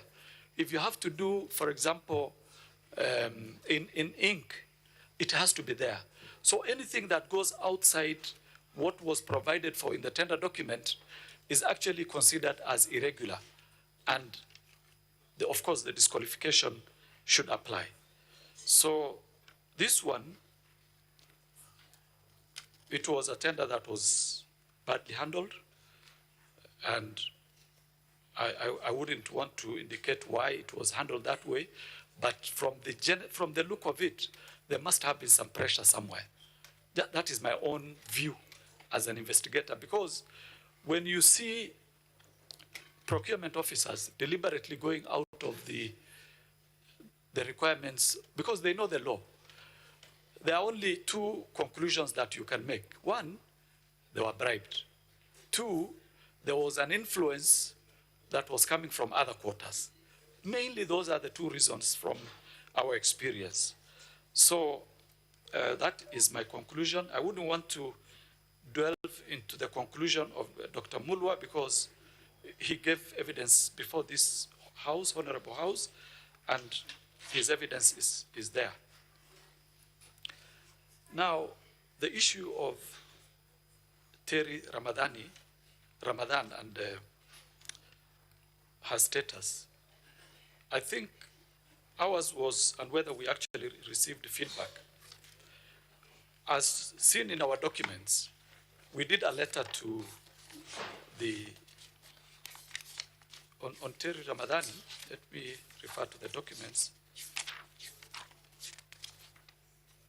We did to the chairman, the chairperson of the board of directors of KEMSA. And we gave him the reasons why we think, or it was our view, that action should be taken, disciplinary action should be taken against this particular officer. As to why she's still in the public service, I wouldn't want to go there, because our responsibility, when it comes to administrative action, we tell the institution to take the disciplinary action. Order, Senator Newton. We do not have the powers Senator to compel, Fernandez, take your seat. For example, the PS, sorry. Proceed, Abdi. Thank you. Mr. Abdi. So we do not have the powers to compel the chairperson we don't have the compellence powers as far as administrative action is concerned. So I want to leave that for the honorable members to decide what to do with that. So I move on. Then the issue of reading of the donor community and what our view is. You know, if you may allow me, Honorable Speaker and the members, the medical, or rather the health sector, has faced serious challenges of corruption throughout this period. Throughout the period that I remember working at the ESCC, it is an area where a lot of donors are actually almost giving up in supporting our programs. And that has a serious repercussion. Because first, let's understand. Mheshimiwa Speaker, in the past, with tremendous respect, with all the other witnesses, you have been indicating how much time they have to respond. 5 minutes, 10 minutes, and my good friend here, the witness, you did not indicate how much time this honorable House is giving him to respond. Thank you so much, Senior Counsel. That was courtesy of my good friend, Senator Seki. Now, witness, ordinarily we've been given 10 minutes to respond to clarifications sought and questions. So far, you have done 4 minutes and 13 seconds. Okay. You have 5 minutes and 47 seconds to conclude. Okay. Thank you, Honorable Speaker. So that one I've dealt with. So the issue was that was also raised is which report do we stand by? As ESCC, we did an investigation and we submitted our report, the findings of the report to this committee, to this honorable house, and that is the report we will always stand by and defend. The other issue that was raised was whether we had any case that we have investigated against the DPP and whether we have proposed charges or anything like that. That is, we have not investigated the Deputy President, His Excellency Rigathi Gachagua. We have not investigated him for any criminal matter in the past. That is our position. Now, there was also the National Assembly hearing. Why we did not attend the National Assembly hearing and now we are attending the Senate. We were not invited to the first hearing. Yesterday, I was served with a summons of this House, and we are simply responding to that summons. As to why we were not invited in the other one, that I don't know, and we only respond to the summons that were issued. So then, Senator Omugeni, the companies associated with the DP, we've not investigated any company that is associated with the Deputy President so far, and that is our position. Then, Honorable Senator for Kakamega County, activities that are intricate web of suspected to be corruption. On all the items, Honorable Senator, that you have told us whether we have investigated, I think there are 5. We have not, because a report has not been made to us, and it is we should not only wait for a report. We also have the powers to investigate on our own motion, but it is only after we analyze the reports as to whether they fit in within our mandate. Like, for example, if you deal with issues of inheritance, unless there's a criminal aspect on the inheritance bit, inheritance usually will be handled as a civil matter. And issues to do with intimidation, if the CEO of KEMSA had reported to us that he was actually intimidated by a state officer, we would go into it. Of course, you understand, all of us understand, how difficult it would be to open an investigation of that, that magnitude. But no complaint has been made to us. On the Gen Z uprising, also, we have no report. We know it happened, but as to the corruption bit of it, we do not have facts. 2 minutes to go. Okay, thank you. So, gifts, I think I mentioned, I talked about it. I talked about them very clearly. Issues to do with whether we want to charge, we want to press charges against companies associated with the DP. We have not investigated. We can only recommend charges after investigation to the Director of Public Prosecution. That is our mandate. And the other one, of course, is intimidation by the CEO of KEMSA. I think I had addressed that one.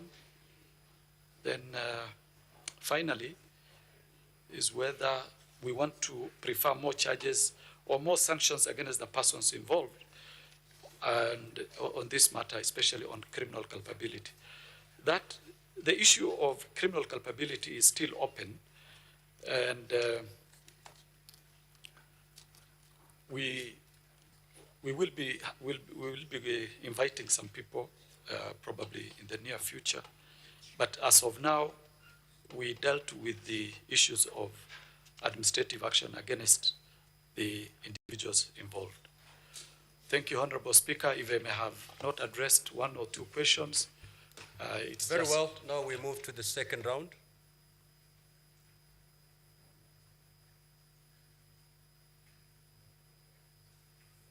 Senator Mtata. Honorable Speaker, was there any clarification for us to respond to some questions that have been put to us?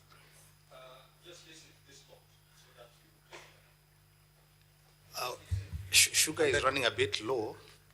There are many questions. It's running low to everybody. Okay, all right. Mr. Speaker, sir, to the witness from the Ethics and Anti-Corruption Commission, I would like to ask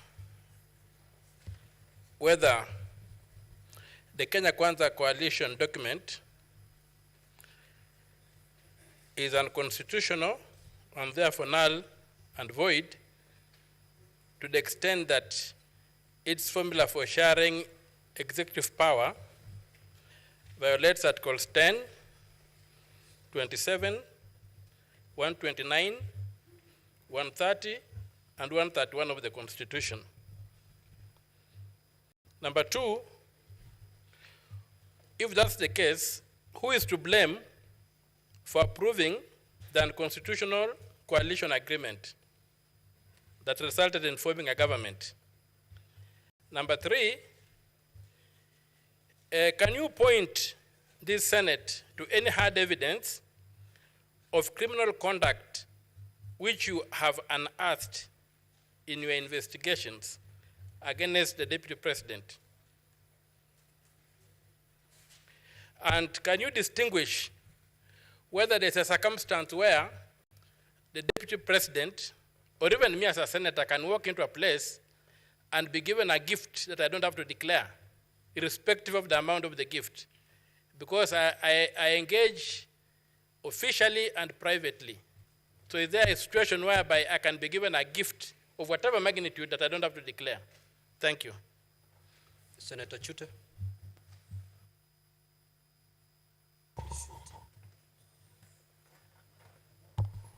Thank you very much, Honorable Speaker. Honorable Speaker, let me first of all thank Bwana Abdi for many years' service he has given to this country, and we highly respect him. I want to refer Abdi to ground number 11 and also to his documents, page 7. Ground number 11 says, His Excellency Rigathi Gachagua bullied Kenya Medical Supplies Agency officials into awarding a tender for supply of mosquito nets to Crystal Limited. And in your letter on page 7, the Commission, let me read, the Commission is of the opinion that the conduct of the CEO, Terry Ramadhani, amounts to violations of leadership and integrity act, particularly section 10 and 11. Mr. Abdi, today as we speak, Terry Ramadhani is a deputy ambassador in India. And Mr. Mutuse, Honorable Mutuse, wants this house to get rid of the deputy president on the account of bullying somebody. Can you tell Kenyans, 50 million Kenyans today, as you stand there, do you want this house to impeach the president if you have already recommended some culprits to be given administrative, action, and then you want us to impeach the president? Senator Kamau. Githuku.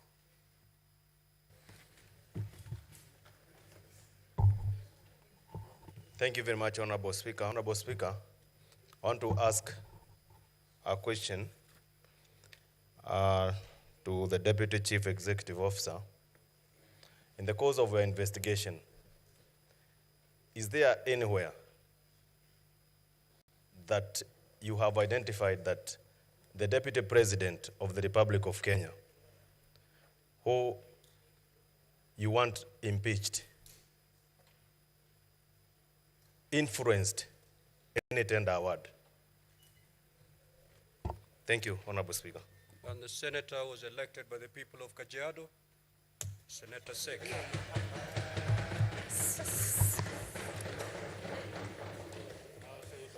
Thank you, Honorable Speaker. My question goes to, or clarification goes to Abdi Mohammed. Mohammed, we have realized that there's a report from the ACC and a report from the Committee of Health of the Senate in regards to the, this issue of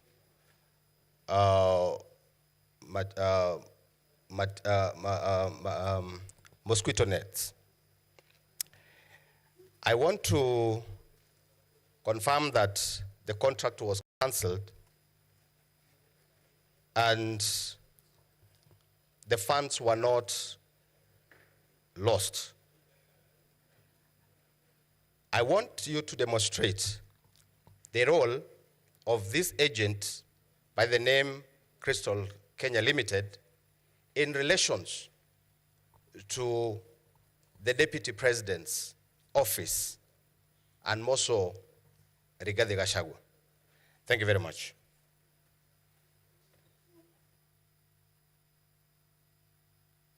Senator Miraj? Okay, if you don't have any question, then log out. You may now proceed, and thereafter we'll have an opportunity for the counsel for the Deputy President to respond to the clarification sought. Thank 5 you. minutes. Mr. Thank Abdi, you, have 5 minutes. Honorable Speaker. In fact, I'll take less than 5 minutes. Senator Omutata, I think he raised the issue of whether the agreement of the Kenya Kwanza document or Kenya Kwanza government document is unconstitutional. I think that one is only the courts that can actually find whether that document is unconstitutional or not. It's not within my ability or power, or rather to comment about the constitutionality or otherwise, and whether the document is null and void, and whether it contravenes certain articles of the Constitution. The second one was who is to blame for drawing unconstitutional agreements or documents. I think that is also something that can be tried in court in my view. If anybody suspects whether this document is constitutional or not, I think the best thing to do is to try it in our courts, and they will of course give directions on what can be done. Now, the other one was whether we have investigated any criminal conduct against the DP. I think I had indicated clearly that we have not investigated the Deputy President for any criminal culpability or any criminal case as far as EACC is concerned. Senator Chute, thank you very much for the compliment. I appreciate. Now, the issue of bullying of KEMSA officers or staff, I think that came from the CEO himself, and he gave evidence in this House that will be considered by the House, whether it is something that can stand the test or not. As for Terry Ramadan, we did our bit in terms of recommending this lady to be disciplinary action be taken against her for her role in this particular procurement. But because I indicated we don't have the compellence powers to enforce disciplinary or administrative action, I leave it at that. And whether our recommendation is for the impeachment of the DP, ours was to respond to the summons that was given to us by this Honorable House. It is for the House to do, that is their job. I wouldn't want to go there. We never recommended, I don't want to go there. Then whether there was anywhere where the DP influenced any tender, no, we do not have that, and we never submitted that. All that we said is what I'm going to say in the next response, which was raised by the Honorable Senator for Kajiado County about the role of Crystal Kenya Limited and the connection between that company and the Honorable Deputy President of the Republic of Kenya. From the documents that we have and which we supplied, it is clear that this company, the directors are two sons of the deputy president. Each one of them owns 200 shares. They are the only directors of that particular company. And that is the nexus between the deputy president, Honorable Rigathi Gachagua, and that particular company. And that is our response as of now. So, Honorable Speaker, thank you very much. That's it. Counsel for the Deputy President, we'll give you 10 minutes. Starting now. Thank you very much, Honorable Speaker. I'll share my minutes with my colleague Ndegonjiro. My questions are limited to the issue of the shareholder agreements. I'll be quick. The questions were asked by my learned senior and colleague and friend, Professor Ojenda, Catherine Muma, and Senator Omtata. I'll begin with the questions by my learned senior, Mr. Ojenda, and I'll begin with the second question he asked. He asked, is the relationship between the president and the deputy president irretrievably broken? That's not a legal question, but in my experience as a Kenyan, there is no such thing as an irretrievably broken political relationship. Members of Jubilee, a party I served as an advocate for, woke up in March 2018 to find their leader shaking hands with his opponent at Harambee House, and they subsequently found a way to work. A few months ago, the president and the honorable former prime minister have found a way to work. There's no such thing as an irretrievable political relationship. Secondly, leadership constitutionally is not so much about how you feel. It is about your duty and your responsibility constitutionally. Your feelings must take a back seat to your duty to the people of Kenya. Secondly, I was asked about the counties. Now, when you look at these shareholder agreements, and again, if members will go with me to page 418, where you find the shareholder agreement between ANC, Ford Kenya, and UDA. Sorry? Oh, volume, sorry. I don't know how to increase the volume. Council, sorry, Council. Members, I'm getting a bit lost when you say UNDA. UNDA, if spelling in Swahili is UNDA. No, UDA, sorry, I come from Kenya. United Democratic Alliance. If you use maybe the first, you first make clear. I'm sorry. That it is United Democratic Alliance. Yes, I'm sorry. We use acronyms, I'm sorry. It's the United Democratic Alliance Party. The full name of Amani is Amani National Congress Party, and the full name for Ford Kenya is Ford Kenya Party. So their agreement at page 429, you will note, Professor Ojenda, it does not talk about counties. The agreements seem to have been structured in regions. It talked about region. Now, I don't know what they meant by those regions, but what I can tell you is that at paragraph 20. Also, I will allow Mr. Abdi to have a seat somewhere as you conclude. Yes, as I said, Honorable Senator for Kisumu, at page 429, which would be paragraph 20, subparagraph O, that's the first proviso there was. Further terms, parameters, and details of the sharing of positions of responsibility in the national government pursuant to this article shall be contained in a separate schedule to this agreement, which schedule shall be negotiated and executed before the date of the general election scheduled on 9th August 2022. So this was not a final agreement.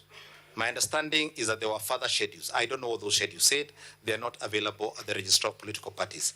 They may very well have included all the counties you asked for. Maybe Kisumu was in the subsequent schedule, I don't know. Secondly, the drafters of this, as I've said, were careful to stay within the confines of the Constitution, because at paragraph 22, subparagraph G, this is what they said. Notwithstanding notwithstanding the content of this article, the founding member parties hereby commit to make any adjustments that may be necessary to accommodate the development priorities of other parts of the country, to ensure equitable distribution of Kenya's national resources and wealth for the benefit of every citizen and every part of Kenya. So there was a proviso to ensure that the document was constitutional. And perhaps when I'm on that issue as well, I might as well answer my good friend Senator Mtata's question. I am not yet mercifully a judge. I cannot say whether the Kenya Kwanza coalition is unconstitutional. Somebody will have to move the court for that determination to be made. But what I did say was that in 2005, I had the privilege in participating in a case involving the MOU for NAC. And that one was struck down because the law had no underpinning making room for it. And which brings me to the question raised by Senator Catherine Muma, which is the political parties section. There's actually not one, there are several. If you'd go to Schedule 3, sub-paragraph C, B, D, and E. Let me read them out for you. So B deals with the policies and objectives of the coalition. That's B. D deals with organizational structure and management of the coalition, including county structures and systems and county government bodies, which you'll also find in these agreements. And then C, the overall structure of the coalition. And then E, the criteria or formula for sharing of positions in the coalition. That's what it says. Positions in the coalition structure, roles, and responsibilities within the coalition. So that's what it says. So most political coalitions have interpreted that to mean, and it's been healthy thus far. I think it's helped, in my view, this country become a bit more stable and united. And I think I've answered all those questions that had to do with the question of the shareholder agreements. Unless members had any clarification, I rest. Thank you, Council, for DP. Council Ndegwa, you have something to pick, or do we conclude it at that? Specific questions and clarifications.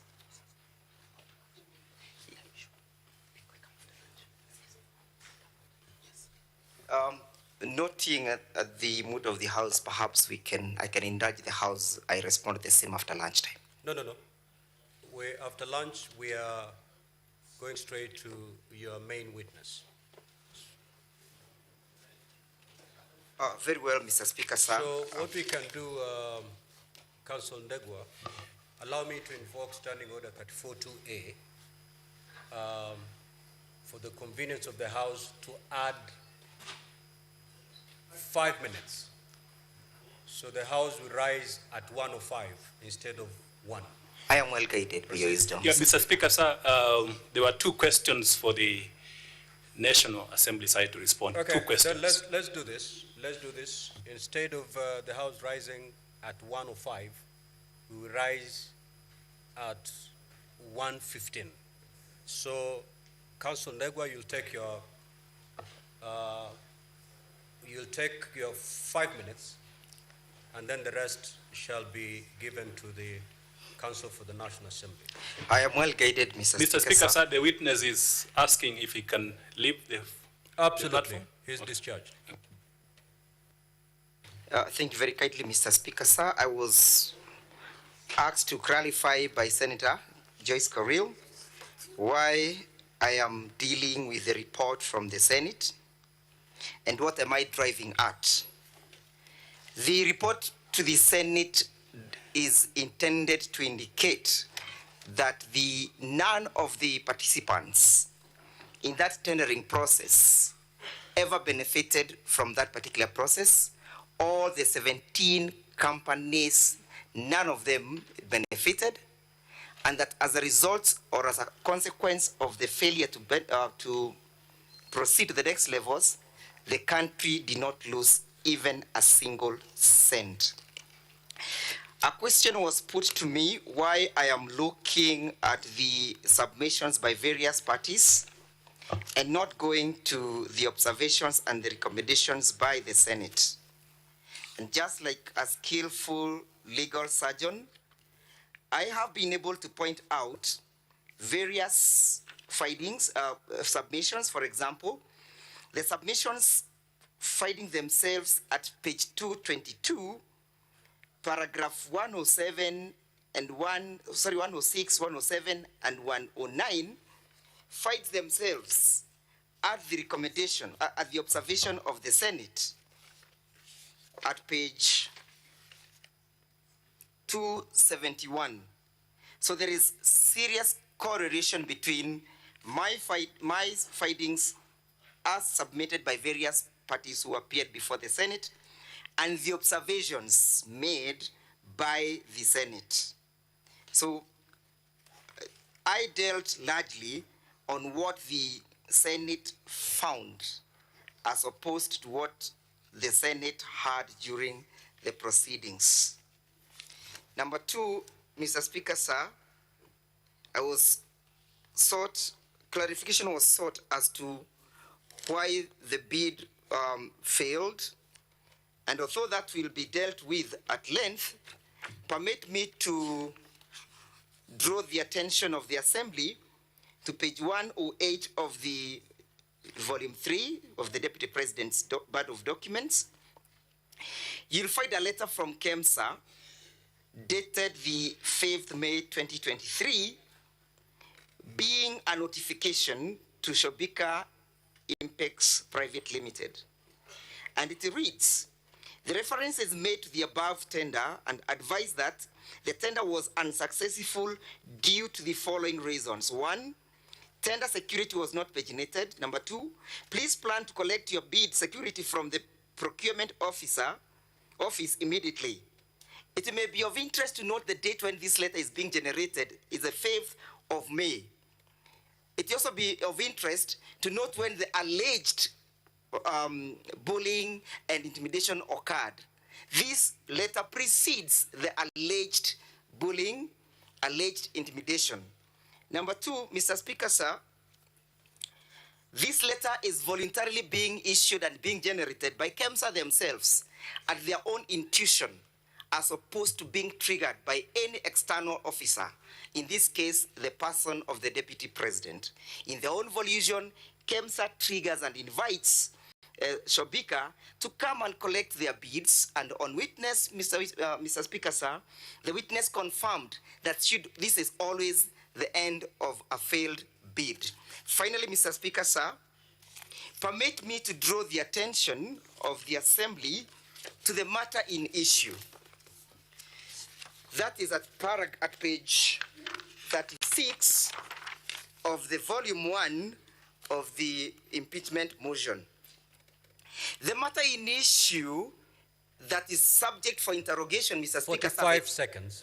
As I pen off, is not whether the tenders were responsive, whether the country lost any money, whether investigations were done, whether there was conflict of interest, whether there were gifts that accrued therefrom.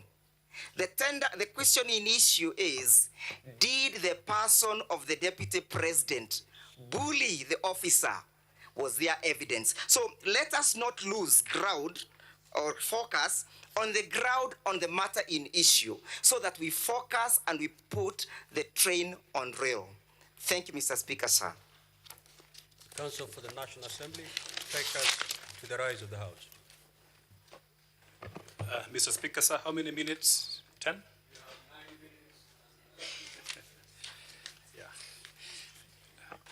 Thank you, Mr. Speaker, sir. I am here to respond on behalf of the National Assembly on only 2 questions. Mr. Speaker, sir, listening to the Deputy President's side, I believe they have misunderstood the nature and context of ground number 11. And there was a question by the Senator whether we have substantiated ground number 11 on bullying of KEMSA officials. Secondly, there was a question also on whether there was loss of public funds in this tendering process. Mr. Speaker, sir, allow me to answer the first question by mentioning that the Deputy President of the Republic of Kenya is a high-ranking state official. The Republic of Kenya, the polity of the Republic of Kenya is based on certain fundamental national values and principles of governance. In addition, there are provisions on leadership and integrity. If you look at the provisions of Article 75, starting with 73, then you conclude with 75. There is an express prohibition on conflict of interest when it comes to all state offices. Now, to contextualize that question, you have to look at the purpose of impeachment. The Deputy President, being a high-ranking state officer,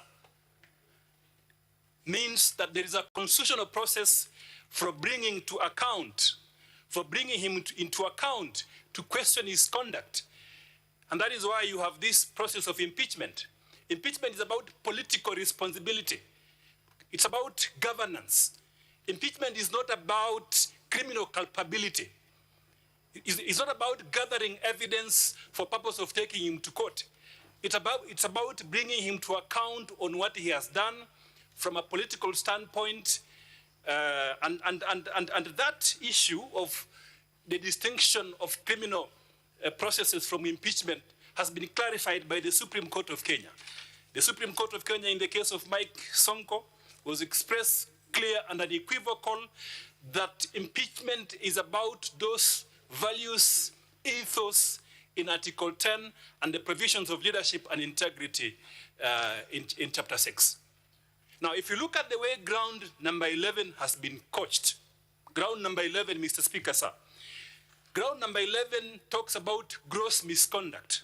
Now, the Supreme Court of Kenya has interpreted what amounts to gross violation, which in context then means gross misconduct. And the conclusion is that when you violate these core values in Article 10 and the provisions of leadership and integrity, then you are guilty of gross misconduct. You are guilty also of gross violation of the Constitution. Sometimes you are guilty of abuse of office. So to put it in context, if you look at that charge that we have put in ground number 11, it talks about bullying of KEMSA officials. Now, that fact of bullying, and we have been more specific. If you look at the charge, we have mentioned the specific clause of legislation where the act of bullying has been prohibited. And this provision, if you look at the provisions of the Leadership and Integrity Act, the provisions of the Leadership and Integrity Act specifically prohibit bullying by state officials.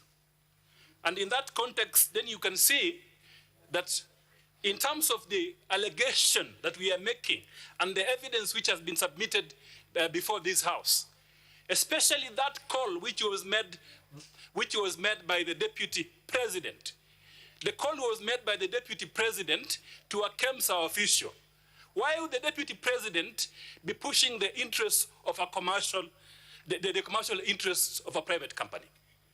That is crystal clear when you look at his own admission in his response to this allegation. The Deputy President has admitted that he lent the sum of Kenya shillings 200 million to Crystal Company to acquire some hotel in Nyeri.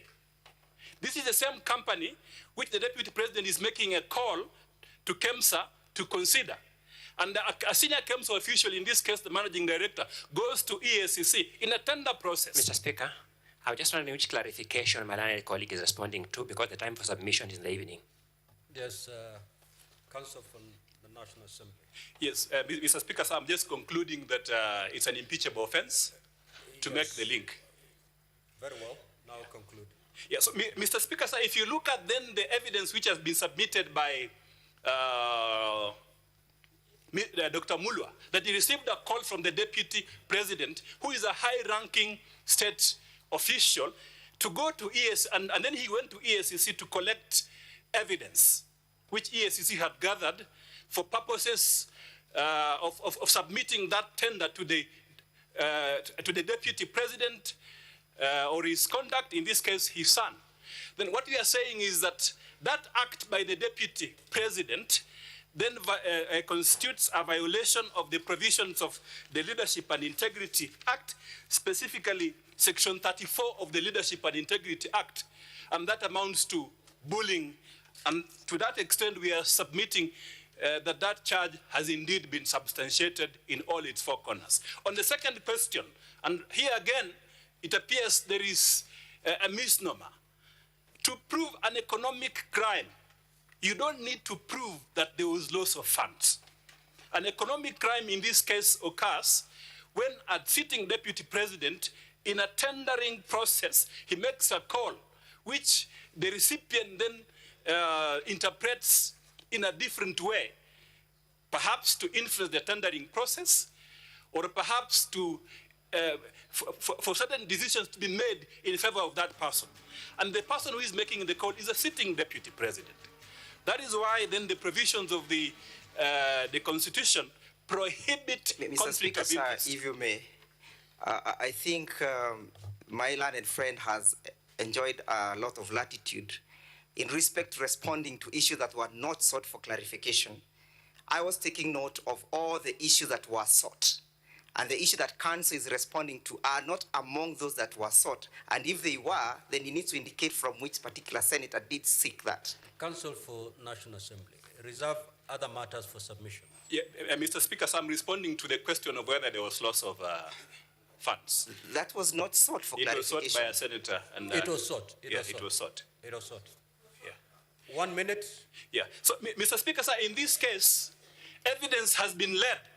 If you look at it from one perspective, evidence has been led by Dr. Mulwa that indeed there was a delay in this procurement. Secondly, fewer nets were supplied. Thirdly, there was a question concerning the costs incurred in this tendering process. And the evidence was that 55 million shillings was incurred in this tendering process. It came from the mouth of Dr. Mulwa. So to that extent, you can see there was some loss. Whereas the tender was financed by the Global Fund, from our own perspective, we lost a lot, not only from a monetary perspective, but also from the other factors. What about Kenyans who did not access this malaria, these mosquito nets and were exposed to malaria? Is that not a loss which is non-monetary, and therefore, to that extent, one can make a conclusion that the conduct of the deputy president in this regard violates the provisions of Section 34 of the Leadership and Integrity Act. Mr. Speaker, sir, I end by stating that we have fully substantiated ground number 11, and it's one of those grounds where the evidence is clear, conspicuous, and there is a nexus to the deputy president himself through a phone call that he made to Dr. Mulwa, and he has admitted making that phone call. Thank you. Thank you. Now, honorable senators, we are going to start with the deputy president at exactly 2:30. If you keep time, we're going to save time so that we don't have to ring the bell for a quorum. If we can start taking the evidence from the deputy president at 2:30, then we'll be able to manage our time going forward. You may now rise. Honorable senators, it is now 1:15, and having concluded the business for which I extended the hours of the sitting pursuant to Standing Order 34-2A, the Senate stands adjourned until today, 17th of October 2024 at 2:30 p.m.